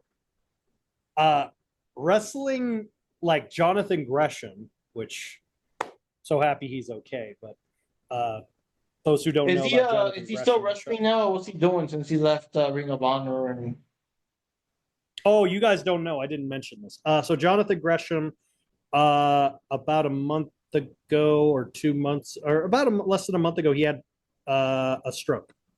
So yeah. Yeah, so, he did mention that, I think, sometime. He had a stroke. He's okay now though. He had a mild stroke, and now he's okay. He said, "I'm gonna be back in the ring sometime soon," and I'm like, "Yeah, that sounds like him." But as of right now, he's kind of taking a break. But him and probably Zack Sabre are the two best technical wrestlers on the planet right now. But Sabre is like wrestling. Sabre is like trying to wrestle Gumby. It's just not gonna happen. It's like, or no, wrestling Sabre is like trying to wrestle like Kid Buu or Majin Buu or Super Buu. No, it's Super Buu. He's like Super Buu, like oh boy, that makes a lot of sense now, doesn't it? See, I'm getting the thoughts in my head now. I'm trying to picture some things here. So yes, because he's scrawny. He's scrawny, but he's pure muscle. He looks scrawny, but he's pure muscle. He's all lean, and he literally can. He's so flexible. He can literally beat anybody into anything. So I mean, like that's what makes him so good. And Nigel McGuinness in his prime, 100% could have beat Sabre now. Nigel McGuinness now, though, no. I'd say he's about maybe at best 60% of what he was, but even a 60% is nothing against 100% Zack Sabre. I mean, it's very interesting. It was an interesting match. It was a great reversal fest. It was a great technical masterpiece for me. Just a great technical match. So it was cool to see them again, but it's the same. The problem I have with Nigel is the same problem I have with Shibata getting back in the ring. It's more of like, it's not that you can't, it's that should you? And the answer is no, you shouldn't. So I don't know. But what do you guys think? I was kind of surprised that Dan Garcia didn't actually come into play in this match, honestly. You know. Oh yeah, because right off the bat, when the match started, and you know, people are coming in, you know, their intros and all that. It was very noticeable that Daniel Garcia had a towel with him, so everybody was already predicting, here we go, we're gonna have a spot somewhere where he throws in the towel. And then it made me upset, Nigel. Yeah, that never happened. It never came into play. He just had the towel. I guess. And oh wait, there was one spot he did come into play. There was one spot that he did come into play. Remember, Sabre had him in a submission, and then Garcia pushed the rope. Oh, I missed that part. Because he pushed the bottom rope, and then McGuinness grabbed him, and then Sabre's like, "What the hell? What the hell?" And then the ref was like, "Oh," and he didn't do anything. I'm like, "That's fucking bullshit, man." I was like so angry at it. Well, and then like Sabre got up and he kicked the rope. We all know how the refs are of this series, of this whole thing. They don't. Oh gosh, that's a it's whole. Like apparently. Well, I found out that all refs, when they have their back turns, immediately become deaf because they never hear a chair shot, table, bell, weapon, nothing. They don't even hear the entrance of another wrestler. That's what happens. They're like weird ducks or something that as soon as they turn their head, like, oh. Me and my friend always have this joke. Me and my friend always have this joke because House of Torture, they always grab the ref and they're like talk to them, like hold them like this, or like get them, and then they sneak attack people in the ring. And me and my friend always make a joke that of the conversation they're having, like, I really like your shirt. Like, how do you get it so bleached the way it is? Because like I keep getting stains in my shirt. Like just random conversations to distract the refs. Do you know a great barbecue place around here? Where they through the wrestling episodes, like the ref is right there watching, and then you're oh, and then that one part. Oh, I remember that. Then that one part, he turned the head around. He went right a car over Rand's head or something. The ref's around. This is legit. Oh, the ref says that this is what he said. This is legal. This is legal. Oh yeah, he had a wrench on his hand, and every time the ref looked, he turned around, and it was like, yeah, I remember that one. Oh, okay, I'm sorry. We're just going back to our childhood. Johnny, thoughts on the match? That is a tangent. Now, covering AEW, that stuff that Jack has, that's pure vodka right there. It's the only way you can enjoy the podcast. Yeah, I don't really remember too much about the match, just other than the fact that, you know, Zack Sabre Jr. is a very good, technical, talented wrestler. Nigel, like, I didn't really pay much attention to him, and it's just kind of weird to have Daniel Garcia as a cheerleader in this match instead of him actually fighting in a match. It's kind of weird. I mean, I guess they gotta give Daniel something to do, because that's the only thing he has left is just that. Oh, Daddy Magic just did kind of run down for a little moment there. And Dynamite? No, this one was it. This one? No, that was Dynamite. Oh, man, I mean, the match is mixed up. Yeah. So in other words, you didn't want to give Zack Sabre Jr. a taste, just a taste. Yeah, taste. Yeah, taste. Oh god. But yeah, it is weird. Like they don't know what to do with Daniel Garcia either. So I guess they're sticking him with Nigel right now. While he has this little mini thing in AEW now. Real life crisis. Yeah. That's the way it come across to me. So for this match, Zack Sabre Jr., as mentioned, he did win the match, and everybody went for Sabre for this one. Now the next match was a World Tag Team Championship. It became a three-way tag match. Because the setup for this was really stupid, but whatever. So Yeah, the Hurt Syndicate versus Brodito versus FTR, and the winners of this match was Brodito.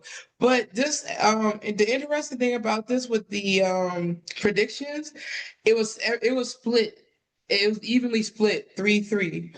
So the only ones who get a point for this will be Johnny, Jack, and Panda. Yeah. Because I mean, I never would have thought that they would have won. So yeah, that's what happened. There was a match between FTR and Brodito, and an episode of Dynamite, and it was like the time limit and stuff. So the time actually ran out. It was a draw. So they decided that it would be a triple threat match between them, and because the original match was whoever wins this match will go against the Hurt Syndicate for the pay-per-view or whatever. But since it was a draw, it became a triple threat. Yeah, and the other thing that was interesting when we were watching that on Dynamite, you weren't in the room for it, but I was like, yeah, Mark, this is gonna be a triple threat match. Just watch, because the time limit up, they got like a minute left. Nothing ain't gonna happen. This crap's gonna be stretched out even more. Yeah, that's what happened. So the Hurt Syndicate showed up. It was very noticeable. The MVP was not with them, and from my understanding is I guess he has criminal record or some junk, so he wasn't allowed to fly into London and all that, or be in that area. It's just it's certain some countries, if you have a felony record, you're not allowed in the country at all. Yeah. So, anyways, yeah, the match happened. The Hurt Syndicate did what they do. They threw him around, their strength and all that stuff. Of course, Bobby's a large dude, all that kind of stuff. But then what happened during the match, kind of like a middle-ish of the match, is that they got jumped by these mystery guys, and when they take off their mask, it turned out to be Jay Lethal and the Gates of Agony. So they start fighting, they chase them out of the ring or whatever, but during, that stuff happened. We get back to FTR and Brodito still in the ring. And there's more back and forth and junk like that. And surprisingly, Brodito did pin him and win the match. And it was surprising. Of course, Hurt Syndicate were out of the ring during the time. They couldn't do anything about it. It's a clever way to make them lose without technically them not getting pinned or whatever. But it's still weird because they weren't even in the room when it happened. I know. And also too, the MVP thing, like we already, the real world reason why he couldn't be there. Like, let's say if it is true that, because he had his, the problems in his past, the country are strict about that. But they still could have said, like, oh no, MVP couldn't be here tonight because he was handling business, and his business caused him to miss his flight. Yeah, I mean, he's a bit, some kind of kayfabe thing, yeah. But he was handling business, and he got hurt doing the business for the Hurt business. Okay, you. So, anyways, I like it. Okay, so anyways, yeah, I was surprised. I am a big fan of Brody King though, so I did like seeing them. It's just awesome because like Bandito is very skilled, fast, does all the flippy shit, but Brody King's like the beast. He's the beast, man. It was epic. I like that, and I'm glad they won. I only didn't vote for them because I thought, never in a million years, whatever. But no, they won. It's also really cool because Bandito is also the Ring of Honor World Champion too. Mm-hmm. Yeah. So then also following episode of Dynamite, the Hurt Syndicate did gang up and beat up on the Gates of Agony and Ricochet and everything. So we'll see what happens there. A good reason now because these motherfuckers cost us the title. So we'll see what goes there. Mm-hmm. Your thoughts on the match one? I don't remember enough to say. I just remember that I was shocked that You were shocked. pretty much.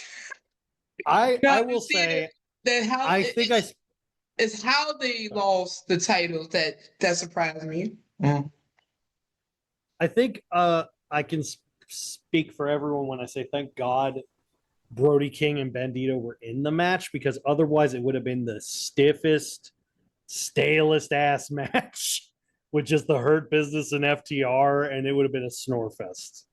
Why are you still calling the Hurt Business? What are they called? The Hurt What are they Syndicate. called?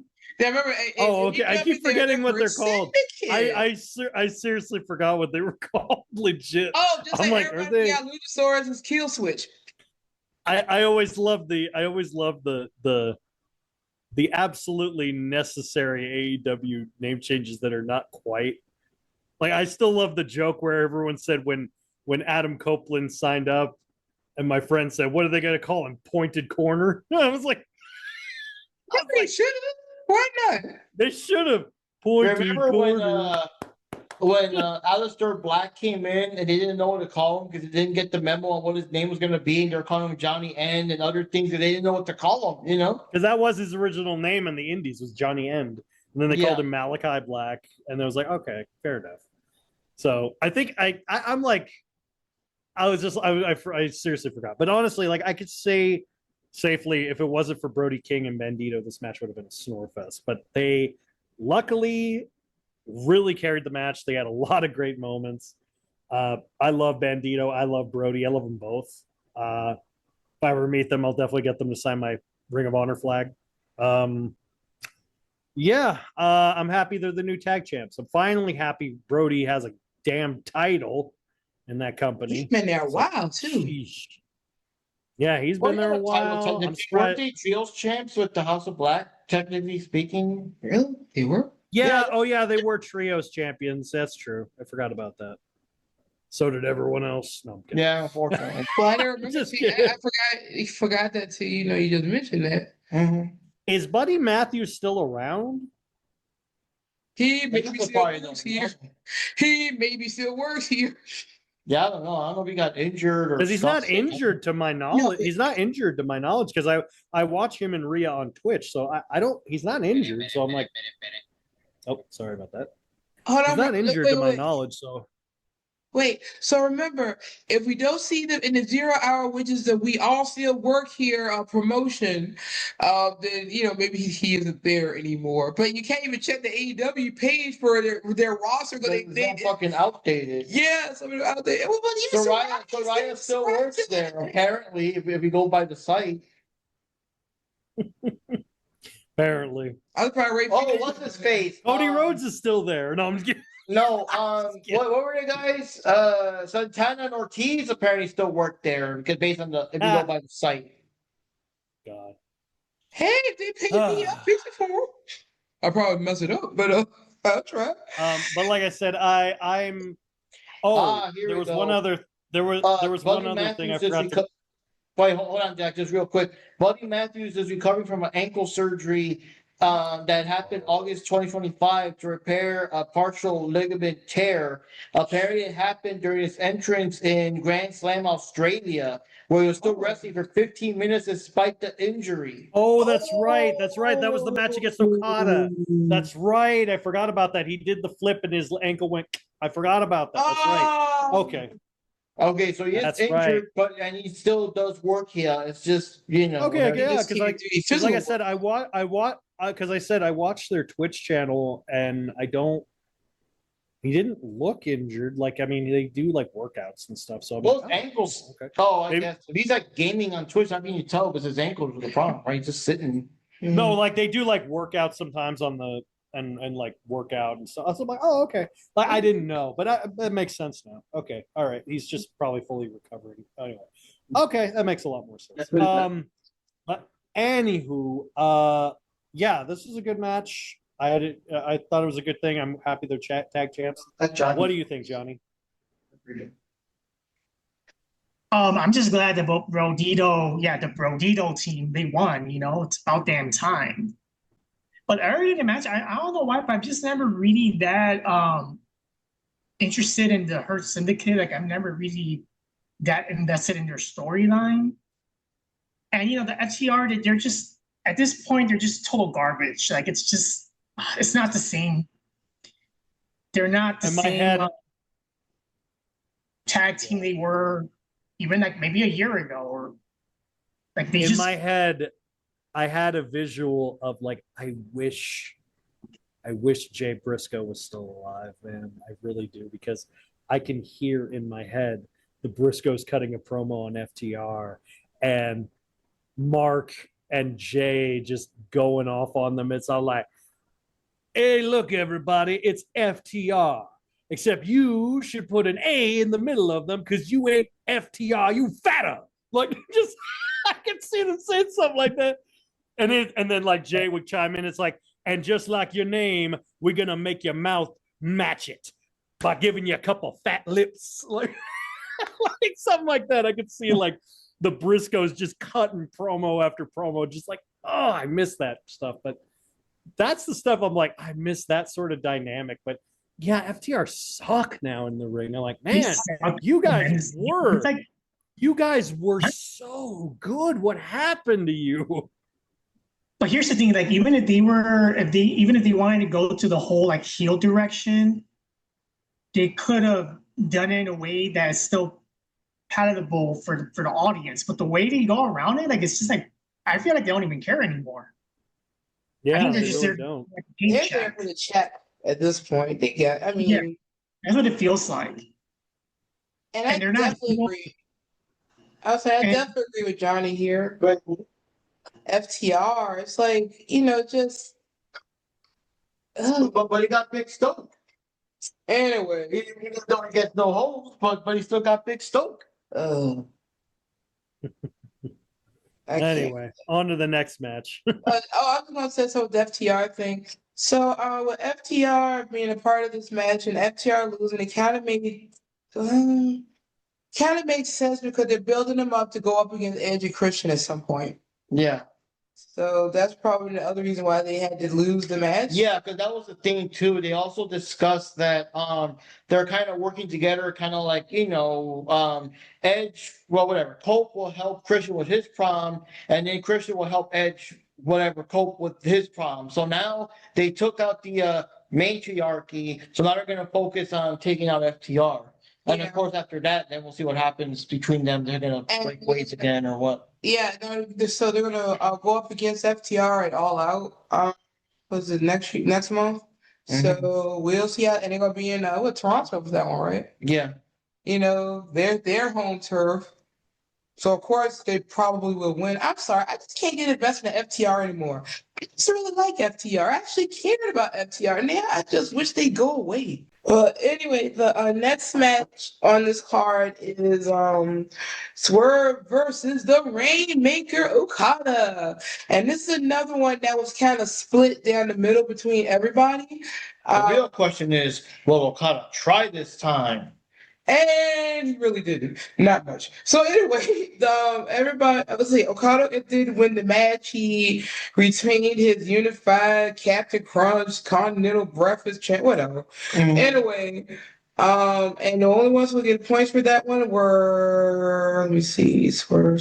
Oh, the Okada one. So it'll be me, Jack, and Panda. And everybody else went for Swerve. Also at the end of it, the end of the match, Okada did dodge a house call, then he hit him with the Rainmaker. And that was kind of impressive looking. Yeah.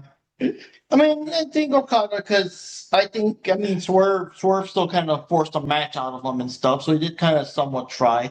But the thing is, like, I don't know if this is just resting bitch face or part of the.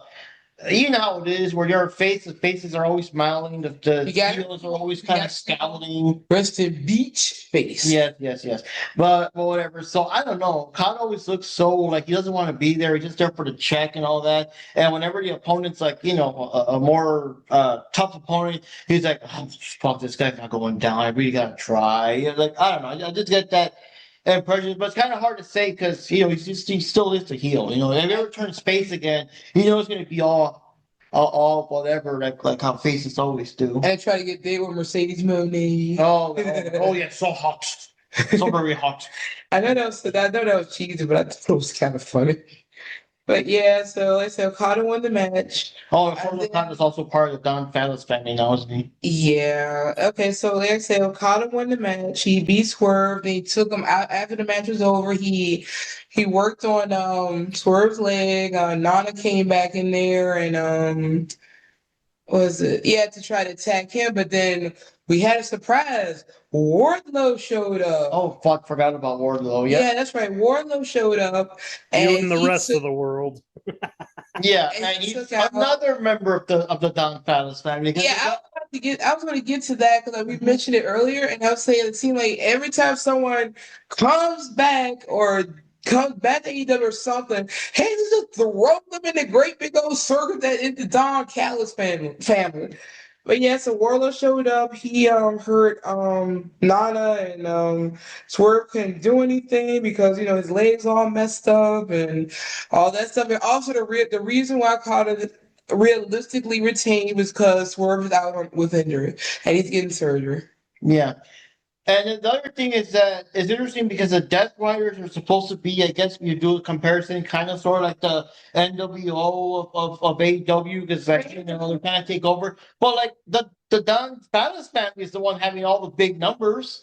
Okay, so technically it's the NWO Black versus other NWO group where it's still Red and Black. Yeah, whatever it was, I can't remember now. It's like just too many. Wolfpack. Too many. You don't It was turn your too back much. on the wolf pack. It was the wolf pack. The body bag. There's the too many NWO members. So yeah, this NWO, this group of NWO members is like. That's one thing I do. I do want to get myself a NWO. I already got the black and white. We got to buy the red and black one sooner or later.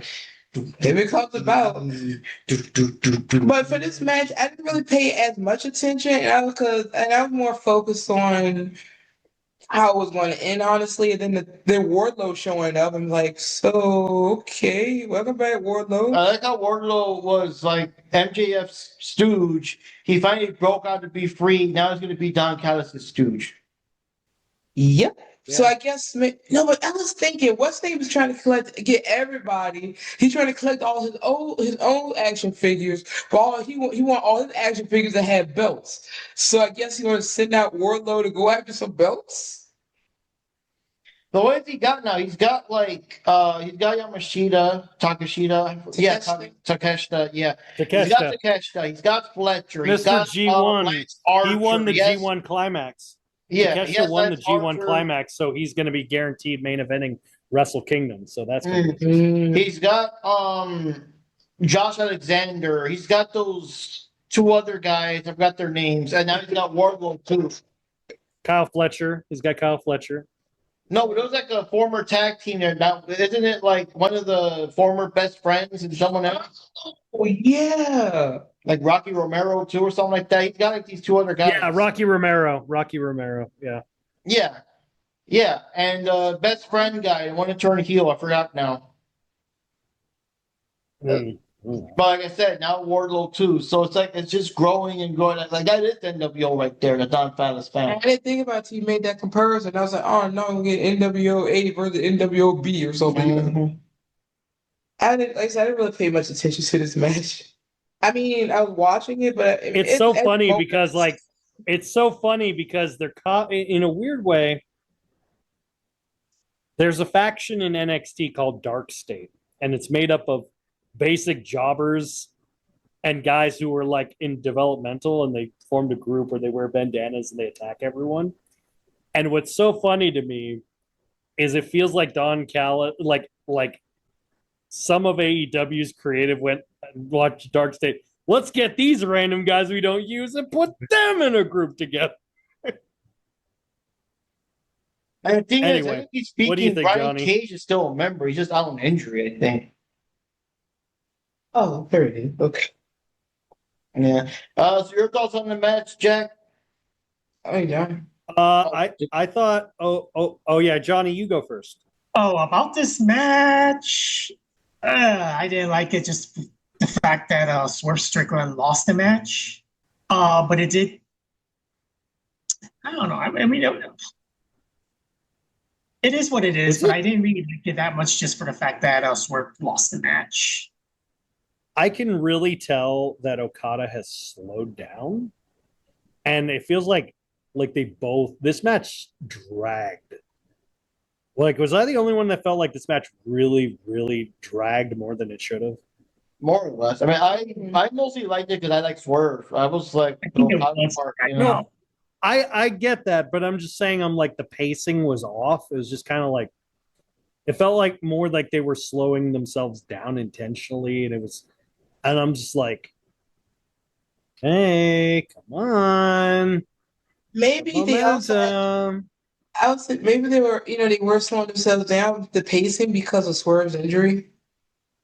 And Yeah, Okada's just but Okada because he's not like how he okay, was all like 10 or so years ago, So yeah, he really has lost a step, and it's really made me sad to see his decline.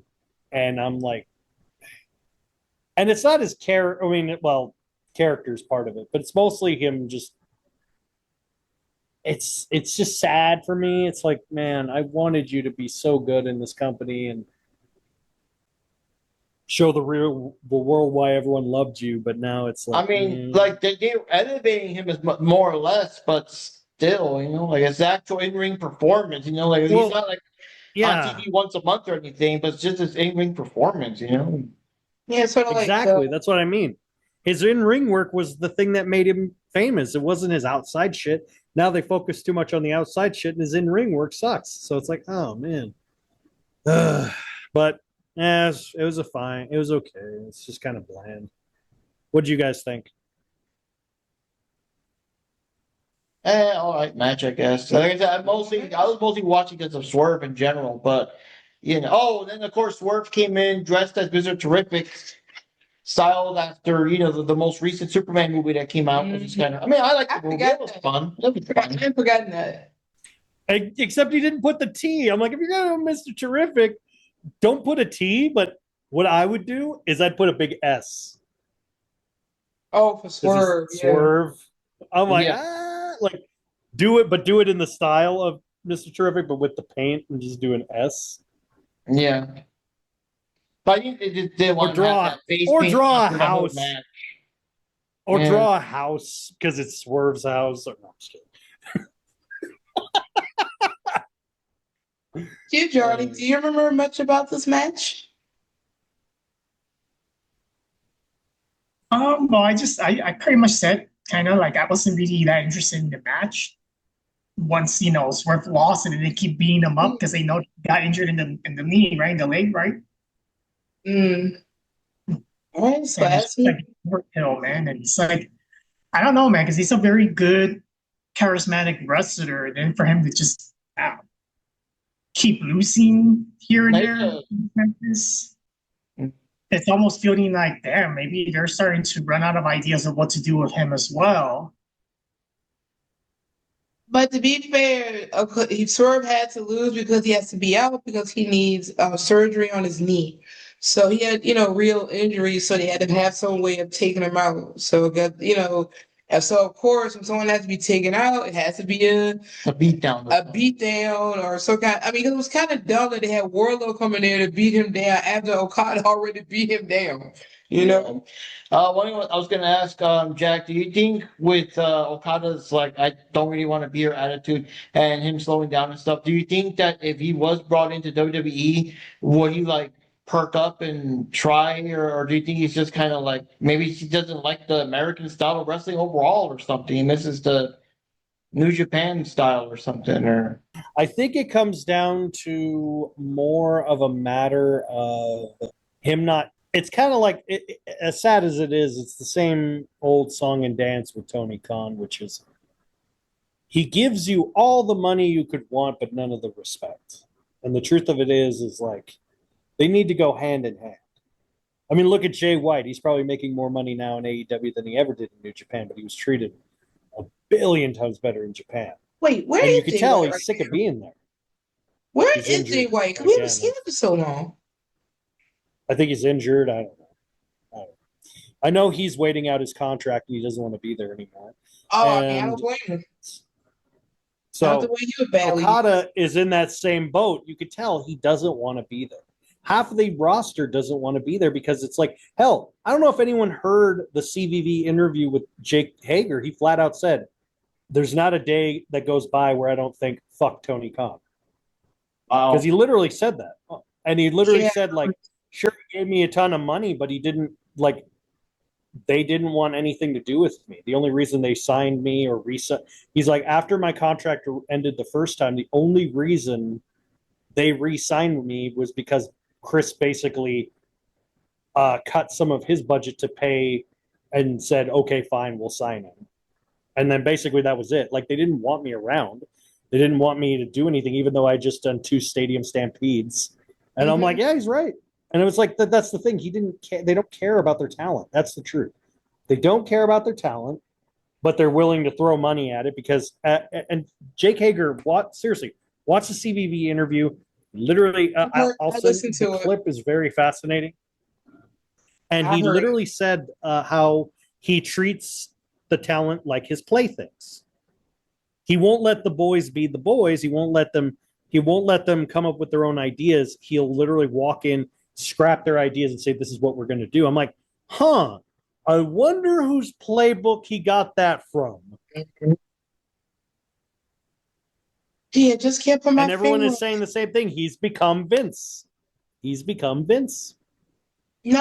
He did not become Vince because everything is great at the AEW. Oh. Yeah, I'm like Tad I'm like, says, we don't run a sloppy shop. honestly, at this point with Okada, it's kind of like you made your bed, now you got to lay in it. So whether or not he stays with AEW or goes to WWE, I don't think he should. Maybe he should go to Pro Wrestling Noah. That would be interesting. Or him go to TNA. But they would never be able to pay his salary. So he's probably just stuck in AEW because that's the bed he made. So I don't know. I do not know. It's just it just breaks my heart seeing him like that. Same thing with like some of these talents. I'm like, man, you guys were top of the world, man. You guys had so much potential, and then you're just wasted. I think of guys like Roosh, like Brody King, Bandito, Athena, all these talented people that are just kind of there. That's right. And Rouge now, he's tag teaming with Sammy, right? Yeah, he became Ring of Honor Tag Team Champ with Sammy because I guess it's because Dustin got out and everything. Yeah, and honestly, if he jumped ship right now, Roosh left right now, and especially with WWE, they're doing the big actual utilizing the cross promotion with AAA. Dude, Roosh and AAA, oh man, you kill it there. Like, they need big stars there, so it'd be perfect. So, like, I'm thinking about that or, like, whatever. But I'm like, I don't know. It just kind of bums me out, I guess, seeing this. But anyway, enough of me being a negative Nancy. Let me let's change to the next match. All right, okay, guys. So now our next match was for that the women's title, the women's world title, and this was between Toni Storm. She was challenged by Athena. She won the match. Signed the contract so she can go up against her. In all honesty, this was the only match on the card I was actually really looking forward to. I mean, I think Toni Storm's pretty okay in the ring, and I really, really, really like Athena. So for this whole match, I can't think of any spots offhand. I know I was enjoying the match and watching it. We had Billy Starks outside of the ring causing some. You're trying to be a distraction, and then Mina Shirakawa showed up and got her out of got her from ringside and all that stuff with their little distraction. My main issue with this match, okay, nobody gets a point because everybody went for Athena for this match. Athena lost. I think Toni should have dropped it and have her do something else. But I think Athena, and I was saying, well, maybe they don't want to pull double duty. I said, no, that's crap because Brodito just won the tag team title, so he's already holding the title for Ring of Honor. So I don't see. And you what the can't say problem double, and you can't give the shit excuse of we don't want a woman pulling double duty. Motherfucking Mercedes has 9 belts. Exactly, and then there's Oh, that. man. So yeah, I really, really hated the finish of this match. I said, okay, all right, let Tony keep her title, but given Athena's character, her personality, no way should she have tapped out. She should have gotten a pin. Exactly. Should have been distracted. Something, not a Now tap knocked She out. would've just passed out or Exactly, something. not a tap out, pass out. That's the same reason same issue I had. Same thing happened with her. Is the same thing. The same way I felt about that match was the same way I felt about Gunther tapping out to Jey Uso. No, his character would never tap out. Not like that. Not to them. No fucking way. And it's the same way with Athena. She would not have tapped out to Tony Storm. Nope. No way. So, So I felt betrayed too. I was pissed. Oh But man, up to that point, up to that point, it was a great match. It was match of the night up to that point, and then the ending was like And also, I still think, look, okay, Tony has fought everyone in the roster now. She's fought everybody, and why? Like, she doesn't need another win. Athena does. Athena's the Ring of Honor. How can you have her be Forever the unbeaten, forever champion in Ring of Honor, and yet every match she's had in the main roster, she's lost? How does that make sense? See, to me, this is giving, even though it's not the same, it's giving me how I felt when they put her on the main, Ember Moon on the main roster in WWE, and they didn't really use her in the way that I would have liked. And that It's just made that upset me. It's treating her the same way that they treated Jonathan Gresham, or the same way that Vince would treat NXT talent coming to the main roster. It fucking pisses me off. And it drives me nuts, especially with Athena being probably right now one of the top 5 best women wrestlers on the planet. I love Tony to death. Don't get me wrong. I love her to death. But let's be honest, she's lost a lot of steps lately. The past couple months, she's really stepped down her quality in her ring. Well, because her character is so domineering, it's affecting her in-ring work. Oh God! Because she has to stay all in character and do all this stuff in that theatrical way, and relying on Luther and all that kind of stuff. Just stuff her theatrical stuff at home and have Luther be her practice dummy or something. I don't know. But seriously, they should have let Athena win that match. It starts a new rival with some of the other women. You have people like Megan Bain on the card. Maybe they would want, maybe she could challenge her for that title or something. Make up a storyline between those two. Get Mercedes and Athena again. I mean, yeah, but I wouldn't want that because those dumb Mercedes would probably have to win the title. I mean, it's just. Yeah, I don't know who's left on the roster to take down Tony. That maybe Bane, I guess. What I saw, okay, here's the thing. I wanted that match. It had the potential to be match of the night. It really did, but it just fell short. But ironically, the night before, on Death Before Dishonor, or this past weekend, she had a match with Mina Shirakawa in the main event. And that match blew this match out of the water. That match was a fucking banger. I mean, it had some goofy stuff, like the fact that she came out with the blue meanie for some weird reason. Athena. I don't know why. Because they were in the ECW arena. That's why. Oh, that's right. Yeah. Yeah. Makes sense. Which it was interesting. But again, it was a great, legit match. If you guys have time, watch that match. It's on Death Before Dishonor. Great match. Blew this one out of the water, honestly. But I was like, man, if she could put on this, and it like, that was her unfiltered, and I'm like, that's how she should have been. But you could tell watching that and watching this match, it's like two different people wrestling. This one was more slow paced, more spot, hold on, wait, stop, start, stop. And it just drove me nuts. I'm like, man. But yeah, that ending just, it pissed me off to no end. It's not just the fact that she lost, the fact she lost by tapping. Yeah, that ruined the whole. It just ruined the whole match for me. Just that ending, and it could have been such a good match if it wasn't for that ending. That finish was just so. Exactly. I just want to go and smack Tony with a car while it's running. But the ref wouldn't see it. No, Tony Khan. The referee wouldn't see it though, because they don't see anything that they should. What do you think, Johnny? Yeah, I'm kind of like have the same feelings that everybody have about this match. I liked the match at the beginning, but just Athena losing that quickly through a tap out, I didn't really agree with that. I don't know. I guess Athena had to lose sometime. I guess, but I don't know, man. It's like Toni Storm has already won so many titles. They should have just given this one to Athena.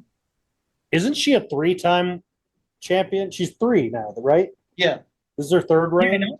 Yeah, wouldn't she be able to kind of get in there and cheat, like do something to Toni Storm so that Athena doesn't get tapped out or something? No, it was Shirakawa came and grabbed her, remember? Yeah, she had those arms, yeah. Yeah, just seriously, they should have just had a different finish. Like I said, I would have accepted Athena losing if it wasn't to a tap out. I would have begrudgingly went with it. But with this one, I'm just so it just angered me so much that she lost to a doggone tap out. Yeah. The thing I don't like about Toni Storm too is how her finisher just doesn't do anything. Because I think what's her face Athena took at least 2 Storm Zeros and she's still up and about. And in the end, she did do the O face, and Athena's O face is more protected. But I think didn't Tony catched her and then did the submission on her and everything. I think Yeah, so. she caught her midair when she was on the apron. Yeah, she caught her mid O. Nah, I called her mid O. Yeah, then that happened. So in other words, he caught her mid O and made her submit. Yeah. I mean, that's the kind of stuff Tony would say, Everybody. Oh no, I don't know if she did anything like that, but she would have in some interview. Oh yes, I caught her right in the middle of the O face and made her submit and all that stuff. Like I don't know. Something I don't like the thing with the small package pin or where she does like, oh yes, they call it a small package, but I assure you, it was the biggest package she's ever seen and all that kind of stuff. How did Juice Robinson handle all of that? Her shenanigans, but she's probably different at home. Yeah. All I thought you meant her ass. Oh, you said how does he Hey, I think you meant how does he handle all that ass? I'm like, might be too much. like a champ, apparently.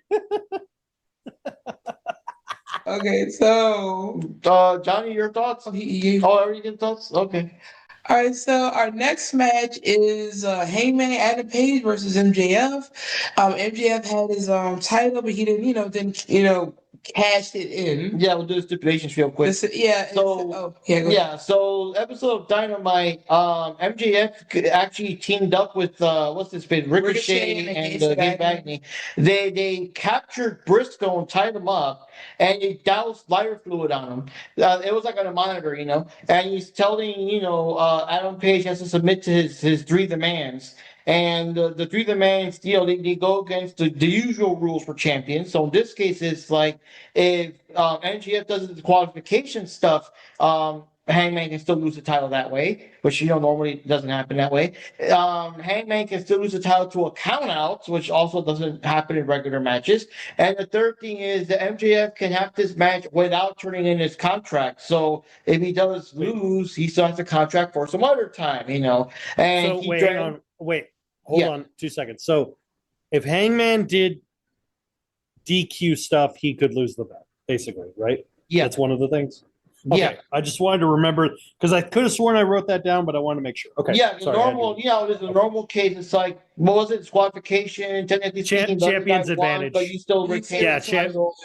Yeah, Yeah, they call it the champion's advantage. Yeah. Yeah. yeah. So those are the three things.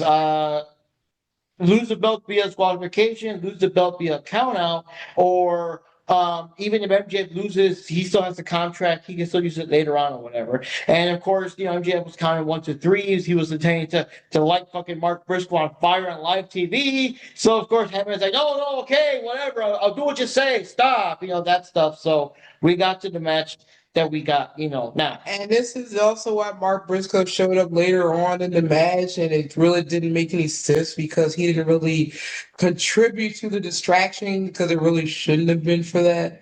Yeah. And then also for the media scrum and later on. Well, let's get to the match first. Well, you know, with okay, so the winner of the Adam Page did retain. Well, I forgot who. Yeah, no, we're just going to some of the details. So they did a couple of things here and there. Oh, wait. So Adam Page did win the match, and everybody went for Adam Page. So. Okay. Well, I kind of wanted to get there before you said who won, but you know. But anyways, I forgot about the disqualification part coming into play. I do know there was an epic scene where they were both outside of the ring or whatever, and it was real close to the count out and everything. So Hangman just barely made it. There were lots of close calls here and there. That was a thing, like she said, Briscoe came in to distract, but he was held back by security and everything, but that still almost did, you know, cost MJF the match. MJF did, of course, hit him in the balls when the referee was not looking. There was another part where MJF grabbed his fucking the dynamite ring or whatever, but the ref saw it and we tried to hit him. The referee grabbed him and took the ring off and whatever.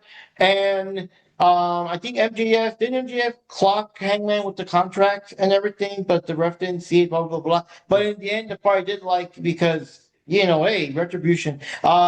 Hangman clocked him with the fucking contract, and that thing fucking shattered when he hit him. That was a satisfying, yeah, because you know it is, the heel's so annoying. It's so satisfying seeing him take his own punishment and stuff. Mhm. And of course, Hangman. You forgot the dumbest spot.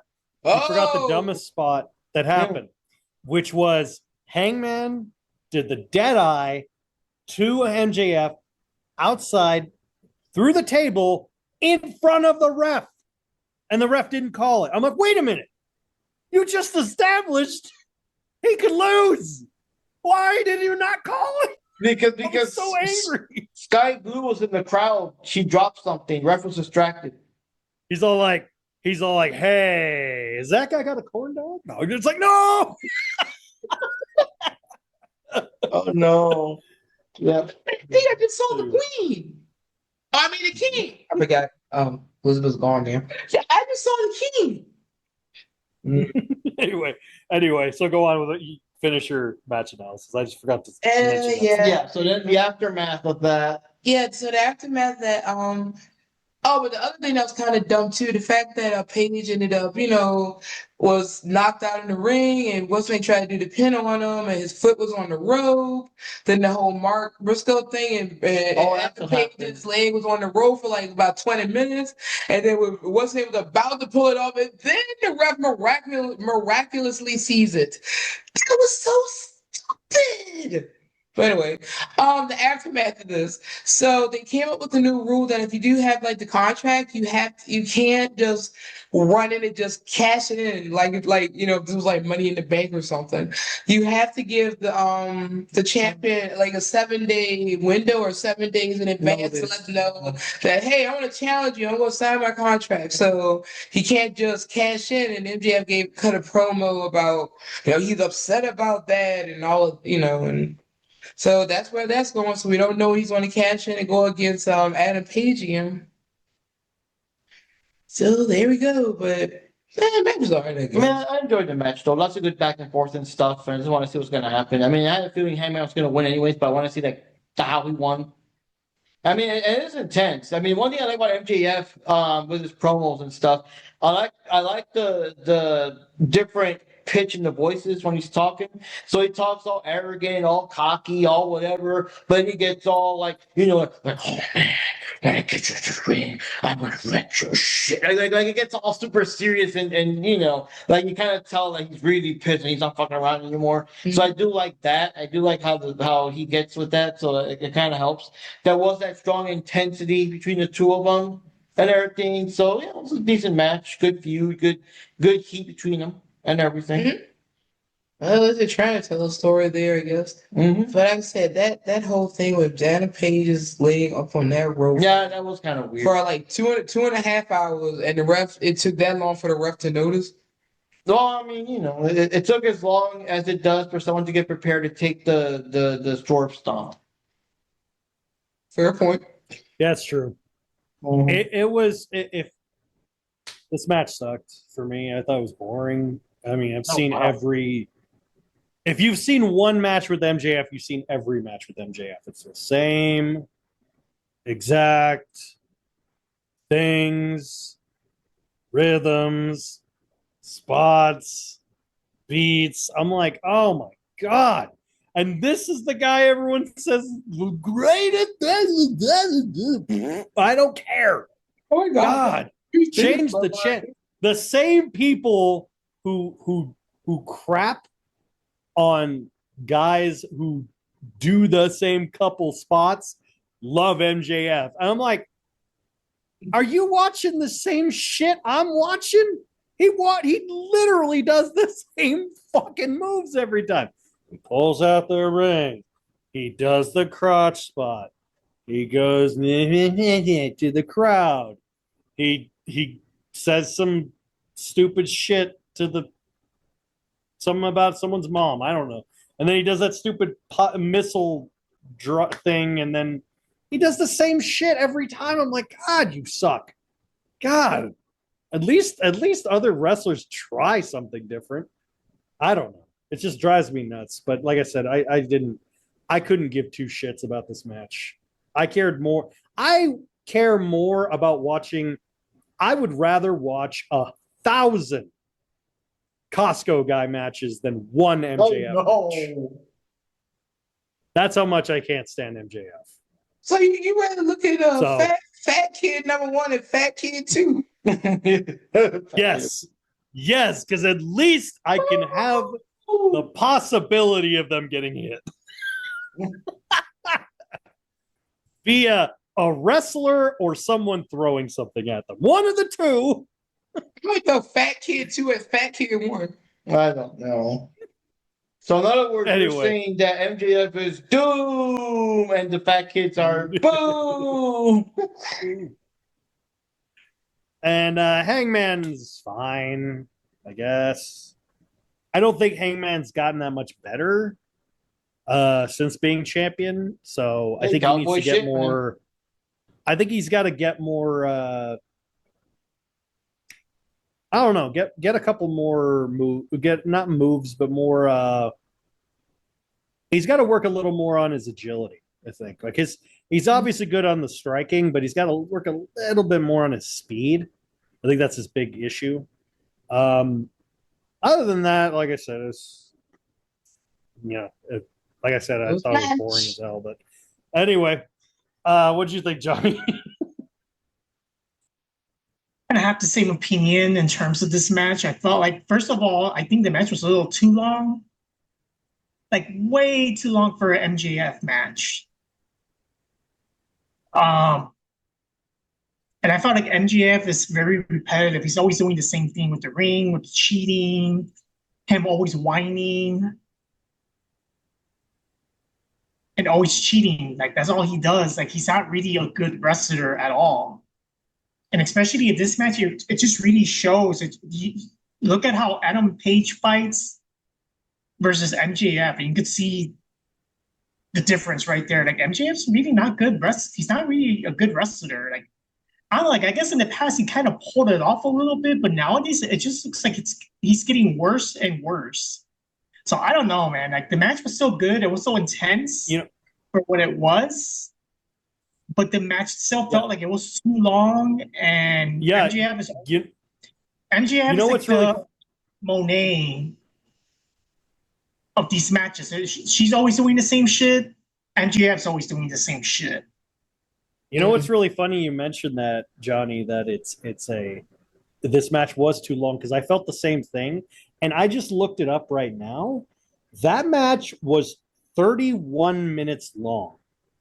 Whoa! And for context, the main event was 32 and a half minutes long. So it was as long as the steel cage match. Oh my god. No wonder it dragged so much ass. Jesus. Oh god. So Drag more ass than a truck stop bathroom. That's how much drag Oh ass. my god. Oh, okay. Let's mention that Paige, Paige did win the match, and everybody gets a point. Everybody went for Paige. Okay. So now we're in the final, our main event here. Lights out. It is the lights out, steel cage match, yada yada yada. Yep, lights go out, and when they come back on, AEW is quote unquote not liable for anything that happens. It's a non-sanctioned match.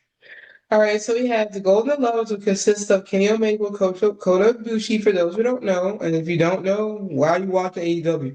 Anyway, Darby Allin, Hiroshi Tanahashi, and Will Ospreay versus the Death Riders, which consisted of Claudio and Jon Moxley for this match, the Young Bucks, and Gabe Kidd, and on the outside were Marina Shafir and Wheeler Yuta. All righty, what did you? Okay, can I give my opinion on this match? Well, let's get some of the details first. No details. Well, a lot of details. So, first of all, I just want to give my opinion. Okay, we'll try to. I did not like this match. I thought it was a cluster. You know what? I thought it was a waste of my time. I wanted to leave, but I was stuck here because I had to be here for support. And yeah, it did have some goofy moments, and there's one in particular. I know, but I'll get there. Build up from what you mentioned earlier, how the Bucks were upset about how their intros have been and how they wanted to make sure they have some good in the bag and ready for them to use in the ring. And I will turn this back over to Mark, and of course you can mention my friend. Yeah. So first of all, it was a different cage than usual. It was like a big old cage, basically just around the ring, but it didn't have it wasn't as tall as we've seen other steel cages and stuff.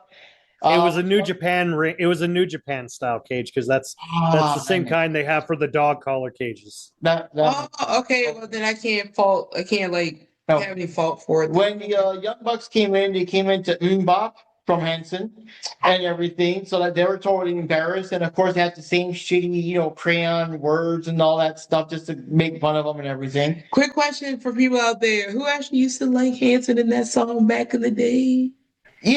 Shenanigans, people begin just launched against the steel cage and all that kind of junk. And oh god, he was.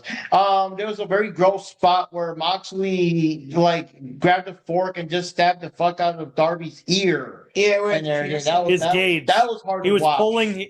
What he was doing was he duct taped into a chair, and he was using a fork to remove his gauge out of his earlobe. Oh, that's why I was shooting blood everywhere. But yeah, that was hard to watch. So, anyways, the funny part was, and this is that's another for context. The person that came to hang out with us was not there during the pre-show because it's 20 hours and stuff. So he'll show up more in time for the actual show. So it was a weird coincidence. When we got to the part that they finally, the Young Bucks finally pulled out the mysterious bag with the, you better put the most dangerous thing you could find and blah, blah, blah. And, they're still opening the bag. The contents are not revealed yet. Our buddy coincidentally just said, I bet you it's gummy bears. And so stupid like that. And sure enough, it actually was gummy bears. We're all like, dude, you guessed it. That was a funny coincidence. Give me him some side eye. Did you put this nonsense? I know you put this. Because you come up with better stuff all the time. Did you put this? Yeah. But and I knew, speaking of Cornette, I knew he was going to get mad at this. They were trying to slam, I forgot who, so many people in the ring. They were trying to slam one of the Young Bucks onto the gummy bears like they usually do with the thumbtacks. And the dude was still trying to, like if it was actual, tacks or broken glass or something that would hurt him. So they were selling the gummy bears. And the thing is, it didn't happen though, but I'm sorry, I would have laughed at how stupid it was. I would have laughed if they actually did slam one of them on the things and have the Young Buck be all, jumping in pain and all that shit as if it was something. I would have just lost it there if that actually happened, but it didn't though. I was waiting for it though, because the guy was acting, but I remember there was a match during the pandemic in TNA. It was during when it was still Impact. And it was a match versus Matt Cardona and Moose. Mhm. And it was a collectible street fight match. And Matt Cardona handpicked all the weapons in it. And they had at the corner of each of the ring post was these boxes, and they had mystery items. And at one point, Moose is beaten up, and Matt Cardona takes one of these boxes, opens it, and looks down and goes, "Yeah," and he pours it on the ground, and it's broken action figures, and he slams him on these broken rubber action still hurt though. figures. Yeah. Oh, I know. And then like later in the match, like Moose takes one of the boxes, and it's a Dreamcast and old game controllers. And he takes the Dreamcast and he goes wham with him, and then he presses the button and it does the thing, and he's all like because no, Matt Cardona gave him the finger. He's like, did the finger, and Moose picked up the Dreamcast and he pressed the thing, so the crowd went, oh, like it was doing the middle finger, but it was the Dreamcast. But I'm like, that had more integrity than this entire match. No, but I would just feel some kind of way seeing a Dreamcast being sacrificed for a match. It better be like a one that was already broken or something or whatever. It was already broken. It was already broken. Yeah, they were already broken. Yeah, the collector in me was just like, no. That's why it was called a collector's match. It was a collector's mayhem match. That's why. It would be like they grabbed like a copy of like Spider-Man, Amazing Fantasy number 13 or something, whatever his first appearance, but it's in a plastic thing, and they bash him with the head. I got a better one. Action with the slabs. Number one, or Superman appeared. I forgot what Action Comics number 1. Yeah, I said number 1. Yeah, I said number 1. Yep. And I would. Anyway, go on with the match. Sorry, I just had to say that. Yeah, the rest of the match, I don't remember too much of the actual match itself after that, because that's the stuff that stood out the most, the gummy bears and the blood junk. And but in the end, the good guys won. It's all good. There's supposed to be Ace got the pin. Ace got the pin, his final match in London. Yeah, he got the pin. I remember that too. And then, so anyways, everyone comes out of the cage and they leave because the match is, supposed to be over. Ospreay did mention several times, we'll go into that tangent, several times that he was going to leave, he was going to go under the knife after this. So it was like a last match before he leaves. But then the bad guys come back in and start beating the fucking shit out of him. And the thing is, as they're doing this, now this is the part that was whatever. Really, while they're doing this, you can still see a bit, it's blurry background, but you can still see that Kenny Omega and the rest of them fucks are just standing there doing nothing. And I know they're not supposed to get in at that point. No, I know, but the thing is, it would make sense if Marina Shafir and the others were doing stuff or holding them back, or they got, chairs. Ignoring all of that. They could have climbed over the fence. No, but that's the thing, to keep them. That's what I was thinking too the whole time. I'm like, climb the fence, asshole. No, but based on what they were, what wasn't being done, like I said, they could have discussed it. Why are they climbing? The others climbed in. Wheeler Pointless climbed up in the thing and got Moxley out with Darby. I mean, it's like, why aren't they trying to climb to get in to help Will? And then the option showed up. Lift the cage, climb over the doggone cage.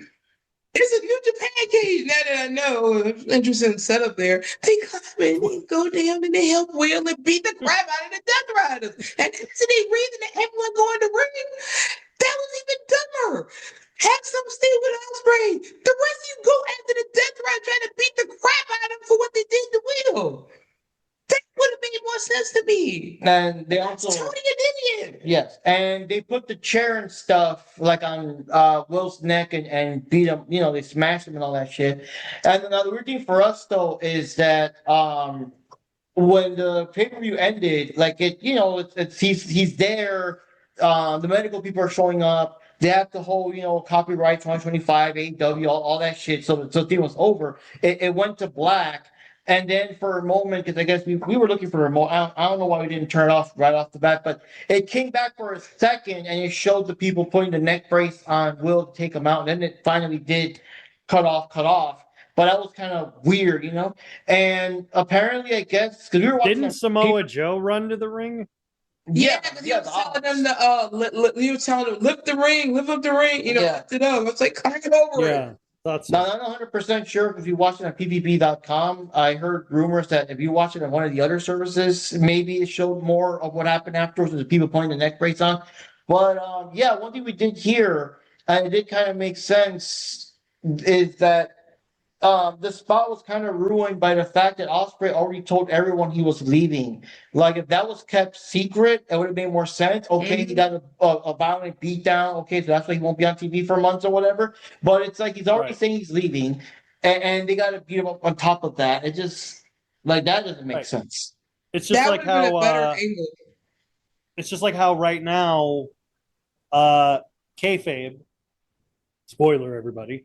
But so Cody, who everyone knows, Cody is gone right now to film Street Fighter.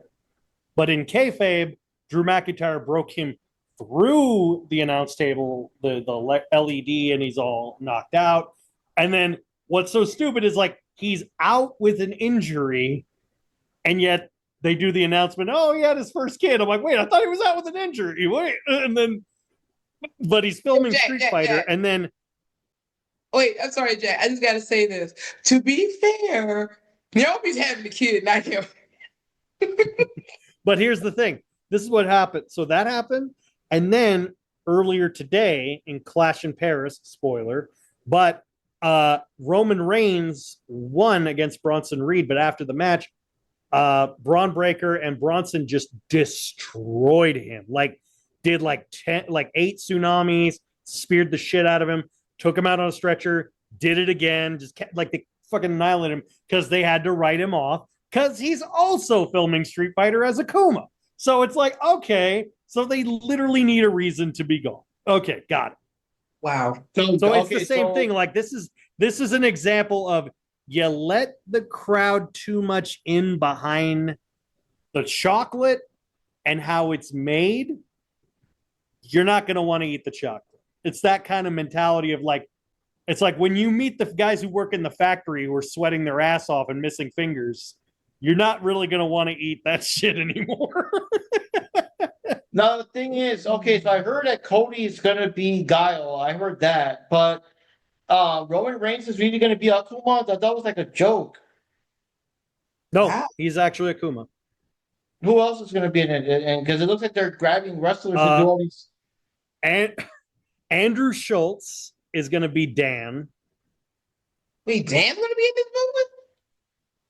Yeah, Dan's in the movie. Dan? The guy from Should be a cameo or something. Yeah, I know. Hiroki Goto, the wrestler, is going to play E Honda. So he's confirmed to play E Honda, which makes sense. I mean, it's not fat, but he's kind of heavier set. So I'm like, okay, fair enough. Who else? They have I forgot who his name. I think 50 Cent is Balrog. I think. Could be wrong about that. I'm not sure. But those are the ones I know for sure. I don't know, but I know they're filming it on and off, so it's like, okay. So but again, all these wrestlers anyway, here, I hope they actually get a wrestler to be Zangief, because that'd be the irony. It'd be like some other guy that's not a wrestler being Zangief. That's still wrestling. Chris Hemsworth is Zangief. No, Chris Hemsworth is Zangief. I mean, it could be Alex, I guess. Maybe. Oh, Hemsworth is Alex? Oh. Yeah. Could be. That could work. That'd be funny. I don't know. I don't know that much about I don't know all of the cast. I just know a couple of them, but I do know Akuma for sure is Roman Reigns. Andrew Schultz is Dan. Guile is Cody, and Hiroki Goto is E Honda. Those are the four I know for a fact. The other ones, and Jason Momoa is playing Blanca. Right, I forgot about that one. And I was like, So that's the 5. Because Jason Momoa is playing double duty because at the same time he's filming Street Fighter, he's also filming as Lobo in the Supergirl movie. So he's like he's makeup double dutying on that shit. Anyway. Back to what you were saying about the match. I'm sure we're gonna watch it. Anyway, back to the match. Thing though, it's like, I mean, Cody is Guile, I guess, fighting style wise, but like, Goku was a fucking martial artist. I mean, is Roman Reigns capable of doing fucking backflips and spinning kicks and jump kicks and shit? Like, you know, without it being like obvious fake CGI. You know what I mean? Wires. I don't know. I don't know.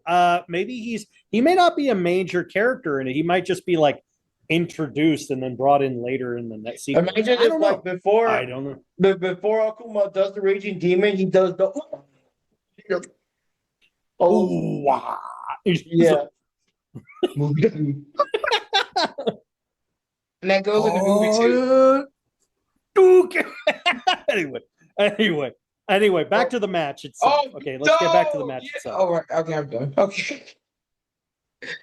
All right, hey Johnny, what did you think of this cluster? What do you think of this mess? Okay, this match, it's a hot mess. Thank you. I want to like the match, and I did like part of the match. I mean, it's so very intense. The concept's pretty, kind of gory out there, and the whole like the so-called lights out, which in my opinion, I didn't really notice the lights out that much. I don't know if you guys have noticed that either. I was joking about that. I was like, yeah, sure, a lot of lights on for a lights out match. No. Here's the thing. This is another thing that doesn't make any sense. It's called a lights out match because that means in wrestling terminology, there's no one around. Because the original lights out matches were in empty arenas. Oh. The first lights out match was Mankind versus The Rock in an empty arena. That's why it doesn't make any sense. It's full of people. So just televise or whatever for the pay-per-view, for our benefit to watch it, or just call it an unsanctioned match. You're like, okay, fair enough. Don't call it a lights out unsanctioned match. It's stupid. That's like calling a Hell in a Cell That's like calling a Hell in a Cell match a Hell in a Cell Falls Count Anywhere match. It's like, the fuck? Like, what's the point? Like, we can't leave the cage. What the hell's the point? But how does that work though, Jack? So we would be there, like, let's say we're paying tickets for Hell in a Cell, whatever, and so we just all leave, and there's still like another match going on after we left, or something. No, they film it. They film it previously. A lights out match would be filmed previously, and then they'd air it for the people. Look at what they did with Stadium Stampede. They did that shit all the time. Oh, okay. Or like how they did the Wyatt, remember like he did those matches where like he fought Randy Orton in the swamp or whatever the hell, or the Hardy Compound or the Boneyard matches. Yeah, those are technically lights out matches because they're not in arenas. So it's like, okay, not in front of a crowd, basically. But anyway, but that's what the term lights out means. So anyway, you know.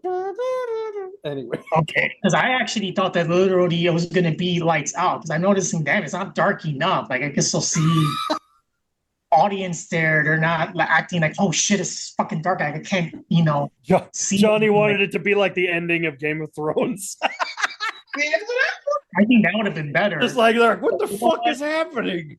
I can't see. I don't know, but it's awesome.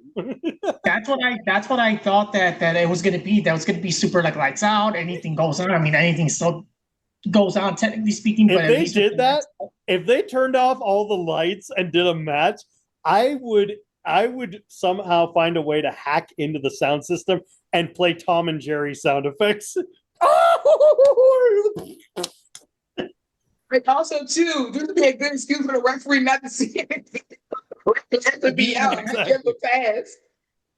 The match on its own, I did like the steel cage. I did like somewhat the concept behind it. But I'm definitely not a fan of all the blood, all the, just John Moxley always ruins everything.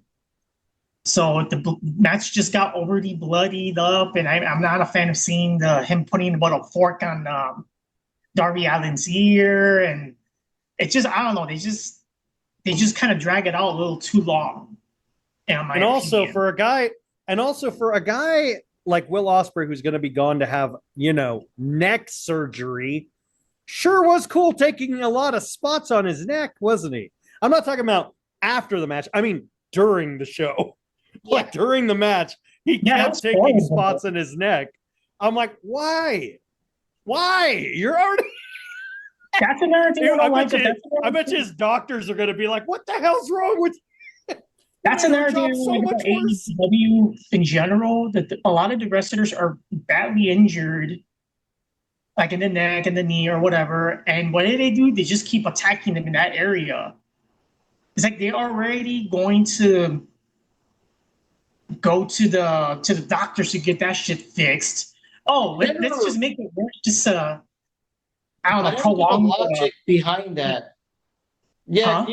Do you have any insight on? I'm asking just Jack. Do you have any insight on that, Jack? Why do you do because I know that in kayfabe it makes perfect sense. Hey, we know the guy's a bad neck, target the neck. Yeah. Kenny Omega got his intestines taken out, target the stomach. Yeah, yeah, but it's different to do it.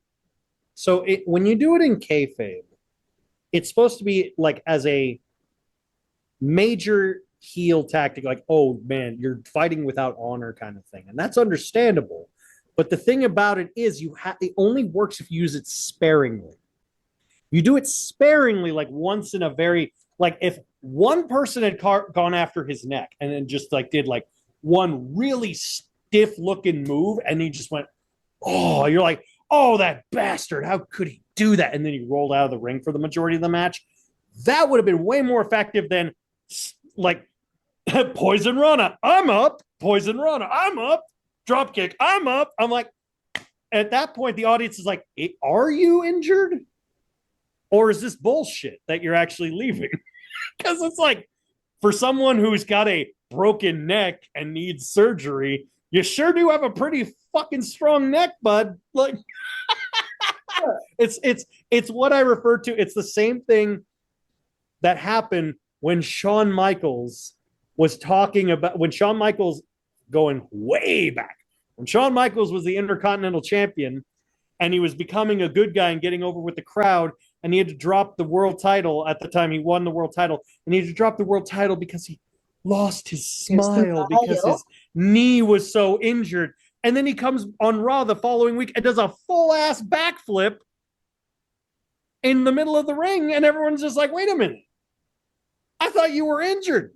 You just told us you were getting leg surgery. How can you do a full fucking backflip when half of these guys can't even do that? So it didn't make any sense. So it's kind of like that. You're like, you want your audience to believe the injury is real because it is real. But if you want them to believe it, they got to believe it. What about Kenny Omega taking all them shots to the stomach despite the fact he's missing intestines and all that? Like, how did he get away with that? Or like, I don't know. Because they held their punches back. They held their punches back. But I'm saying it's the way. There's a way to land moves that doesn't actually hurt you. But it's very, very soft hitting. Like literally, what's so funny is John Cena, when he was a heel recently, he was at Fanatics Fest and they had those, those punch testers. The punch testers? Yeah. Like where you hit and it goes, and it gives you points. And he had the ball. And then they go, oh, John. And he's like, in front of people, he's like, and he looks like he hit it, but he didn't even touch it. And he's like, been holding my punches back for 25 years. He's like, I haven't heard a single real punch in 25 years. You ain't getting one now. And he walks away. I'm like, oh, that's funny. But it looked like a legit punch. I'm like, that's how you do it. You know how to hold, like, make it look. It's like acting, like movie acting. Like you need to know how to look like you're hitting someone. And then just like, oh, like it's a way to do it. They do the same thing with wrestling moves. You just need to learn how to take it. But the thing of it is you're trying to convince the crowd your neck is so injured. Okay. But you're doing shit to injure your neck and you have zero effect. It doesn't make any sense. Now I was gonna say with Ospreay, I don't follow it. You know, with Ospreay earlier with the other promo he cut, he was talking about how well he wasn't actually cleared to be in the match, but he was going to do it anyway. I don't know. I just think that was like Gabe Kidd shouldn't have been in the match at all either. Gabe Kidd should not have been in the match at all. Did any of you guys know about his serious knee injury that pulled him out of the G1 climax before that match? No. And did you see anyone target his knee? Did you see anyone target his knee? I don't remember. Not that I can recall. Exactly. But the thing of it is, he did actually have a serious knee injury. He got pulled out of the G1 climax.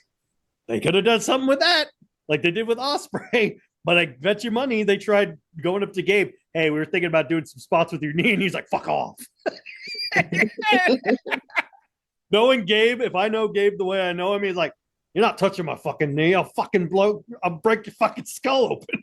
Like, okay.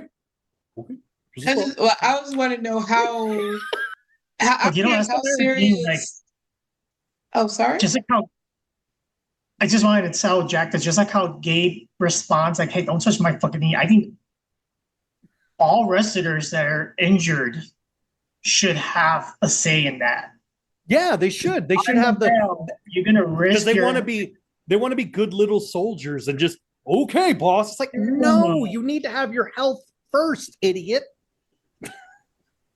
When Ospreay to cut that little promo saying that, you know, and all that other crap. But it just makes me wonder how serious is his injury? Was he legit not allowed to be in the match? But because he's with Ospreay and they're in London, they just went with what he wanted just for the sake of that match. And Tony was just too stupid to put his foot. And they also kind of going back to Johnny's point, they did also ruin the match, or to Mark's point, they did also ruin the match because they did that 2-minute vignette of Alex Windsor narrating, "Oh, he means so much to my family.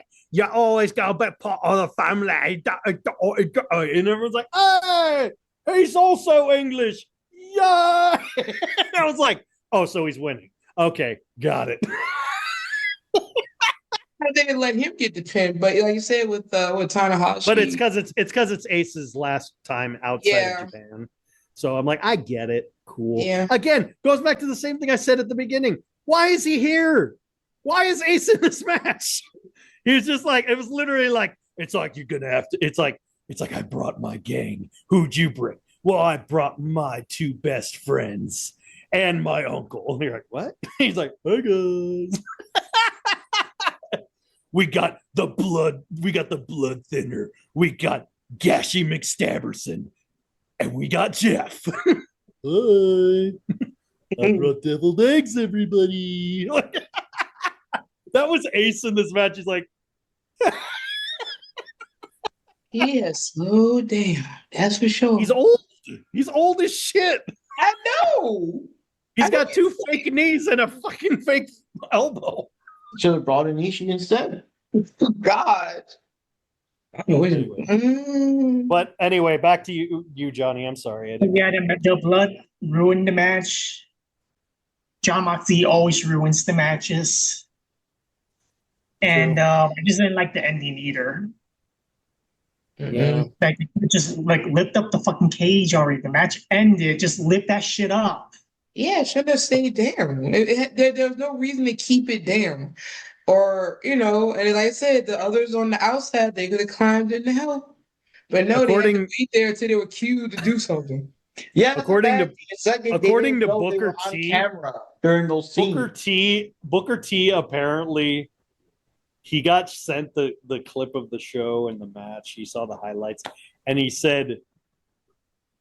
literally said, the gummy bear spot, that whole thing with the gummy bears is exactly, he's like, between that and the ear spot, that is the reason AEW will never be equal to WWE because of that shit. And I'm like, I kind of agree with him. I kind of agree. He's got a point. You keep doing this goofy indie shit and you're trying to be mainstream. It doesn't work. But anyway, as far as the match, it was a clusterfuck. I've already said, it's a clusterfuck. It was just a spot fest, just nonstop. Cornette made a great point, and I thought about this. He made a great point. One of the last, I can't remember which pay-per-view it was. I think it was probably back with the flamethrower, probably over, I don't know how many. Well, yeah. But he said, where do you go from here as far as gore? As far as like violence and gore, like you can't keep one-upping it shy of killing a person in the ring. Like you can't keep trying to elevate it. It's you've already capped out the tolerance of your audience and you want to keep going. Just stop. Like why? Like it's not a matter of you using blood. It's the matter of the way you're using it, and you're using it too much excessively. It's losing its appeal. It's like, ooh. So like good example, AEW or WWE and TNA have held back on doing gore stuff. So when there is blood, it's more impactful. You're like, oh shit, he's actually bleeding. Oh crap. Like, what was it earlier? Earlier in Clash in Paris, there was a match with Logan Paul and John Cena. Surprisingly, it was pretty good. But Cena kicked ass in it. But there was a spot where Logan busted his own nose open by mistake during a move, and he starts gushing blood out of his nose. And the crowd was like, oh. Like the crowd's like, oh. And I'm like, granted, it wasn't that much. It's just like, but you don't see blood often in WWE, and then a nosebleed's like, oh. I'm like, it's like, but in AEW, you could see Moxley's like, I get that going to the bathroom. It's like, well, there's no paper towels. And then now, wipes his hands. And now Dax is doing it too. The thing that Dax also started just randomly combusting blood all the time. Yeah, I'm like, man, what are you, Brock Lesnar when he sneezes? Jesus, Like, you guys are bleeding all over the place. People wanting to cut themselves up all the time. It's to compensate the lack of hair. Not all of them can have our gorgeous flowing locks, Mark. Not all of them. All right, so yeah, it was a shit. The show wasn't shit. Well, the show had moments, but it was overall just Yeah, I don't think it was. it was a bit. It wasn't worth the pay-per-view. Yeah. I mean, I mostly liked the Athena and Tony Storm match, and I also liked the just a good feeling that Brodito won the titles. I was surprised. I was expecting a Her Syndicate to win and all that kind of junk and all that, but it was a match. And in our case, it was more fun because we had guests, we had company, so we had more banter. We had the baked spaghetti, that was amazing, and the wings was also amazing. And my friend too, because he's the one that kind of sort of introduced me to AEW, but he stopped watching years ago, and even he just kind of got back into Smart it. man. But he also watches, WWE because even he was just talking about he likes to watch it now just to compare it to AEW, and boy. He's like our Jack. Yeah, he's our in-person Jack. Yeah. So We want Jack Knives. We got Jack Knives at home. And kind of thing. And everything. But yeah, and he does not like Speedball Bailey. Oh, he hates him. He what's his face in Just People? He cannot stand him. Why? Is it just his style or his look or what? I forgot what reason he gave. Yeah, I don't know. He just can't stand him. Or he finds with the character boring. I know he thinks Dan Garcia's kind of boring and quite a few, but he likes the tag team partner of Speedball. What's his name? I forgot his name. Fox? Of Jet Speed, his partner. I have to look them up. Anyway. Anyway, what did you guys think of the match? Oh, the show, the overall show. Well, that's what I said. For me, it was a bit underwhelming, but I did like that Brodito won their match, and Another thing I said, I like the Athena versus Tony Storm. Oh, and also the Mercedes Moné match, not so much because of her, but to see the other women in it and everything, stuff like that. But I would say the show it had moments, but it just felt like it could have been Dynamite or Collision. I felt like that's the other problem with some of the pay-per-views. It don't feel like pay-per-view worthy. It really feel like, oh, this should have just been aired on regular TV stuff. I was thinking about this, and I'm like comparing it to Death Before Dishonor, and it wasn't that Death Before Dishonor was an amazing show or anything, but it was more like I've been doing this thing, and my friend actually suggested doing this because this is what he's been doing with wrestling. When it comes to PLEs or pay-per-views, he goes, think of it like a potluck. And would you be cool with this as a potluck? And for me, I'm like, no. Because it's like each dish is a different match. So it's like for me, I think, here's a perfect example. The Athena versus Storm match was like a lasagna. Someone brought a lasagna, right? And you're eating a piece of lasagna, right? Like a good chunk of lasagna, and it's good so far. But then you get to near the end of it, and it's hard. Like the noodles are undercooked. You're like, oh, now I don't want to eat any more lasagna. Like that's what it felt. It's kind of like that. Whereas the main event was like someone just like they were like, hey, what the hell is this? I don't know. It was in the back of my fridge, but I brought it, and I figured, fuck it, it's a party. And you're like, no, you know what, John? You know what, Gary? You're not invited anymore. All right. You know what? Interesting thing is the comparison to the Ring of Honor, Death Before Dishonor being better than Death Before Dishonor was more like Death Before Dishonor felt more like you went to a person's house for a potluck, and they brought like dishes from like different cultures of like, oh, here's some tamales, here's this, here's that. Well, I've never had this. Oh, it might be good. And you try it, and you may not like it, but it's like, at least I tried it. That's kind of what it felt like more with Death Before Dishonor. It's kind of like, oh, okay. Like it feels more festive as opposed to AEW feels like a bunch of potluck with a bunch of randos you just met. Like a work function potluck. Huh? I feel like this AEW pay-per-view is like a potluck that started good, but then in the end, oh my freaking God, I think I ate something I shouldn't have eaten, and now I got food exactly poison. It's like who brought the Tums? Please tell me someone brought the Tums. Oh, man. So tell me I'm not wrong. If you think of it that way, I would say the best match for me, the best match was because it was just a decent match.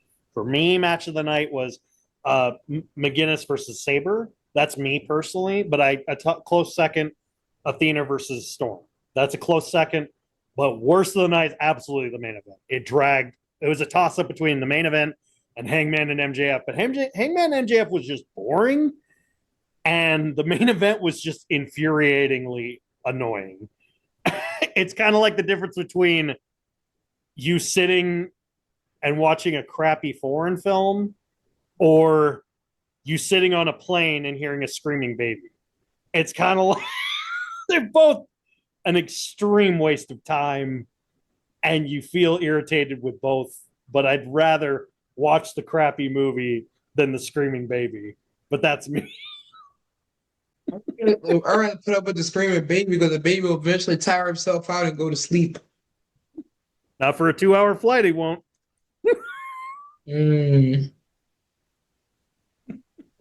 Your thoughts, Wendy? I mean, I already gave my overall thoughts. Well, like I said, it was okay. It just felt like it should have been like a Collision or Dynamite for the most part. It didn't feel like that. Nothing really felt fully pay-per-view worthy. And of course, tonight, the match of the night for me was Tony and Athena. The only thing I hated about the match was just the finish. Yeah, the finish. I was thinking the comparison you were saying, Jack, with how the Ring of Honor matches, like for example, how the Athena versus Shirakawa match was way better than the one versus Tony Storm. Is it kind of like back in the early Roman Reigns era, where the NXT pay-per-views, the NXT takeovers were better than the WWE pay-per-views? Because I think you know what it comes down to? I think what it comes down to is, I know this is a weird thing to do. And I'm saying this not just because I'm me, but the problem is that AEW puts all of their money, but none of their effort. So the thing of it is that when you have less to work with, you have to put on more effort. So with Ring of Honor, they do smaller venues. They do a more compressed audience, and they put on the best value for your dollar. And TNA does the same thing. NXT does the same thing because they don't have the big ass arena shows. Like they don't have to, like, good example, Raw and SmackDown, if they fuck up a spot, they're not going to worry what Fernando up in the rafters thinks about the match. They don't give a shit because the seats are filled out. But if they're doing a one-on-one main event between this woman and this woman, and say this one's a veteran and this one's a rookie, and she's got to get her shit together and she's got to carry the match, but you only have like 100-seat arena, everyone's watching like a hawk. So you have to be on your best. It's that sort of mindset you have to be in. So if AEW, for their big shows, I don't care. You sell out arena, stadium, I don't give a shit what the hell you do. I'm talking about for the televised show. If the televised Dynamites and Collisions were in smaller arenas with more reasonable prices, and I guarantee you they would sell them out instantly.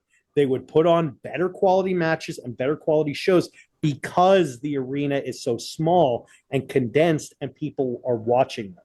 That's why NWA shows are actually really, really good, because they put on good quality, because like everyone's like you could literally like spit and hit someone in the ring. That's how close you are to the arenas. But in AEW, they just go, we'll fill out an arena, we'll figure it out, fuck it. Yeah, I mean, we were there in person for a couple of those, so we see how full it was. Yeah, but it's the same point of, because it's basically like that thing of, it's DMV logic. You're going to get paid either way, so why the hell work? So that's why they are the way they are.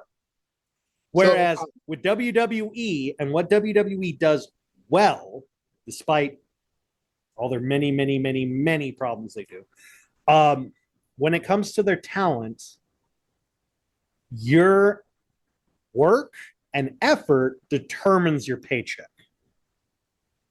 Now, granted, obviously booking also plays a big factor, but the more you work and effort you put into it, the more opportunities, the more transactional benefits you get. AEW, you get the benefits, you get the money, you get the bitches. Okay, put on a show. Though. No, why? It's like, why? I got all my stuff already. It's like, okay, here's the deal. I'm going to give those checks. Exactly. It's like, so here's the deal. I'm going to guaranteed pay you $1 million a year. Now you get a choice to either come into work 7 days a week or sit on your ass for 4 of those days. But I'm going to let you decide. You're going to be guaranteed $1 million. So you'll make the right decision. Man, like, if I work for Tony Khan, I break my arm on day one just want to go home. Exactly. I'm like, no one's going to do the 7 days a week thing. It's like, boo. It's so stupid, but it's so simple at the same time. And you're like, he's like, I don't understand why they don't like me. Because you're an idiot. On that point, let's see, because when you did mention to me earlier throughout the week that he did the little countdown here, it was very interesting results and everything. Yeah, really interesting this time. And also, too, before I get into it, we forgot to mention that Dan, whatever. He was commentating for part of this pay-per-view, and it really sounded like he just wanted to get back in the ring and re-injure his neck. So anyway, there's the Nigel versus Xavier Jr. Yeah. Daniel Bryan was like the whole match sounded like that.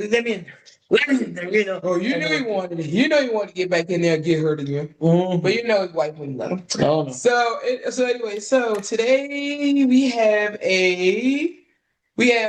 a lot of ties today for this one. You want to start with the bottom and work my way up? Yeah, I'm curious. All right, so with 6 points tied, we have Mark and DJF with 6 points each, and everybody else tied with 7. So we have a 4-way tie and a 2-way tie. So you, Johnny, Jack, and William? Yeah. Wow. So Wow, that is crazy. yeah, it was just so weird. And I guess because we had some of those men that kind of canceled each other out with us, especially nobody got any points for the Tony match. But the two that really solidified it was the Okada match, the Okada Swerve match, because that was split in half. And it pretty much the 3 that got the tag team match, yes, wrong, because we had, Brodito and wow. All I gotta say is Johnny, Jack, and Panda actually said Brodito. I just would have never thought they would have won. Hey, Johnny's going for the compas. It was kind of well I mean, for me. I love them both, and it was a shot in the dark because I was like, okay. Okay, so like that one, like I say, it was split. That one was split, and the Okada Swerve match was split. So sort of like the ones you got the Hurt Syndicate one wrong, maybe got the Okada one right, and vice versa, that type of thing. Yeah. So those were, I think, the 2 main ones there. And like I said, and nobody got the Tony Storm match, so there we go with that. Yeah, if at least one of us somewhere got like still had hopes that no, Tony still got this. That would have been a different story for No, but even if all this was the same, and like I said, like maybe Mark or DJF had said, oh, I think Tony's going to retain, then instead of being a 4-way tie, it would have been a 5-way tie for the point. So for this Forbidden Door pay-per-view, there will be no punishments given because I don't see how you can do anything with this one. It was just too close, Unless you have We're to gonna go through the Forbidden Door. We're gonna have to power. Okay, here's the punishment. Because there's so many belts, Mark and DGM have to carry them around for Mercedes every time she goes from airport to airport. Oh my gosh, can you imagine? Getting them past the metal detectors and whatever. You gotta be her beaches. Oh God, no. And be treated like crap. She knows she treats like people working under her like crap. Also, like she treats fans like crap. She treats people that she shouldn't be treating like crap. Yeah. Okay, so anyways, guys, I think we're gonna wrap it up for this one. We kind of gave all our thoughts and all our things here, and I guess the next week review is all out. We'll see how that one goes. What is that next month or the month after? Or? Well, I think it's the month after. Well, since technically it's the later part is the 20th, I think, of September. Yeah.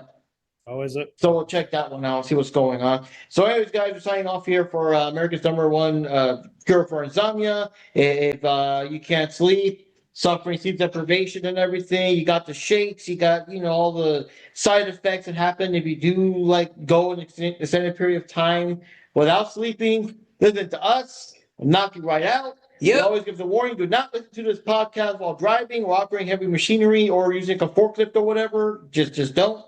So there you go. So I'm Mark Rodriguez signing off here. With me are Jack Knives from Jack Knives Reviews. And this is Jupi channel, so in the Jupi, you can call me Wendy.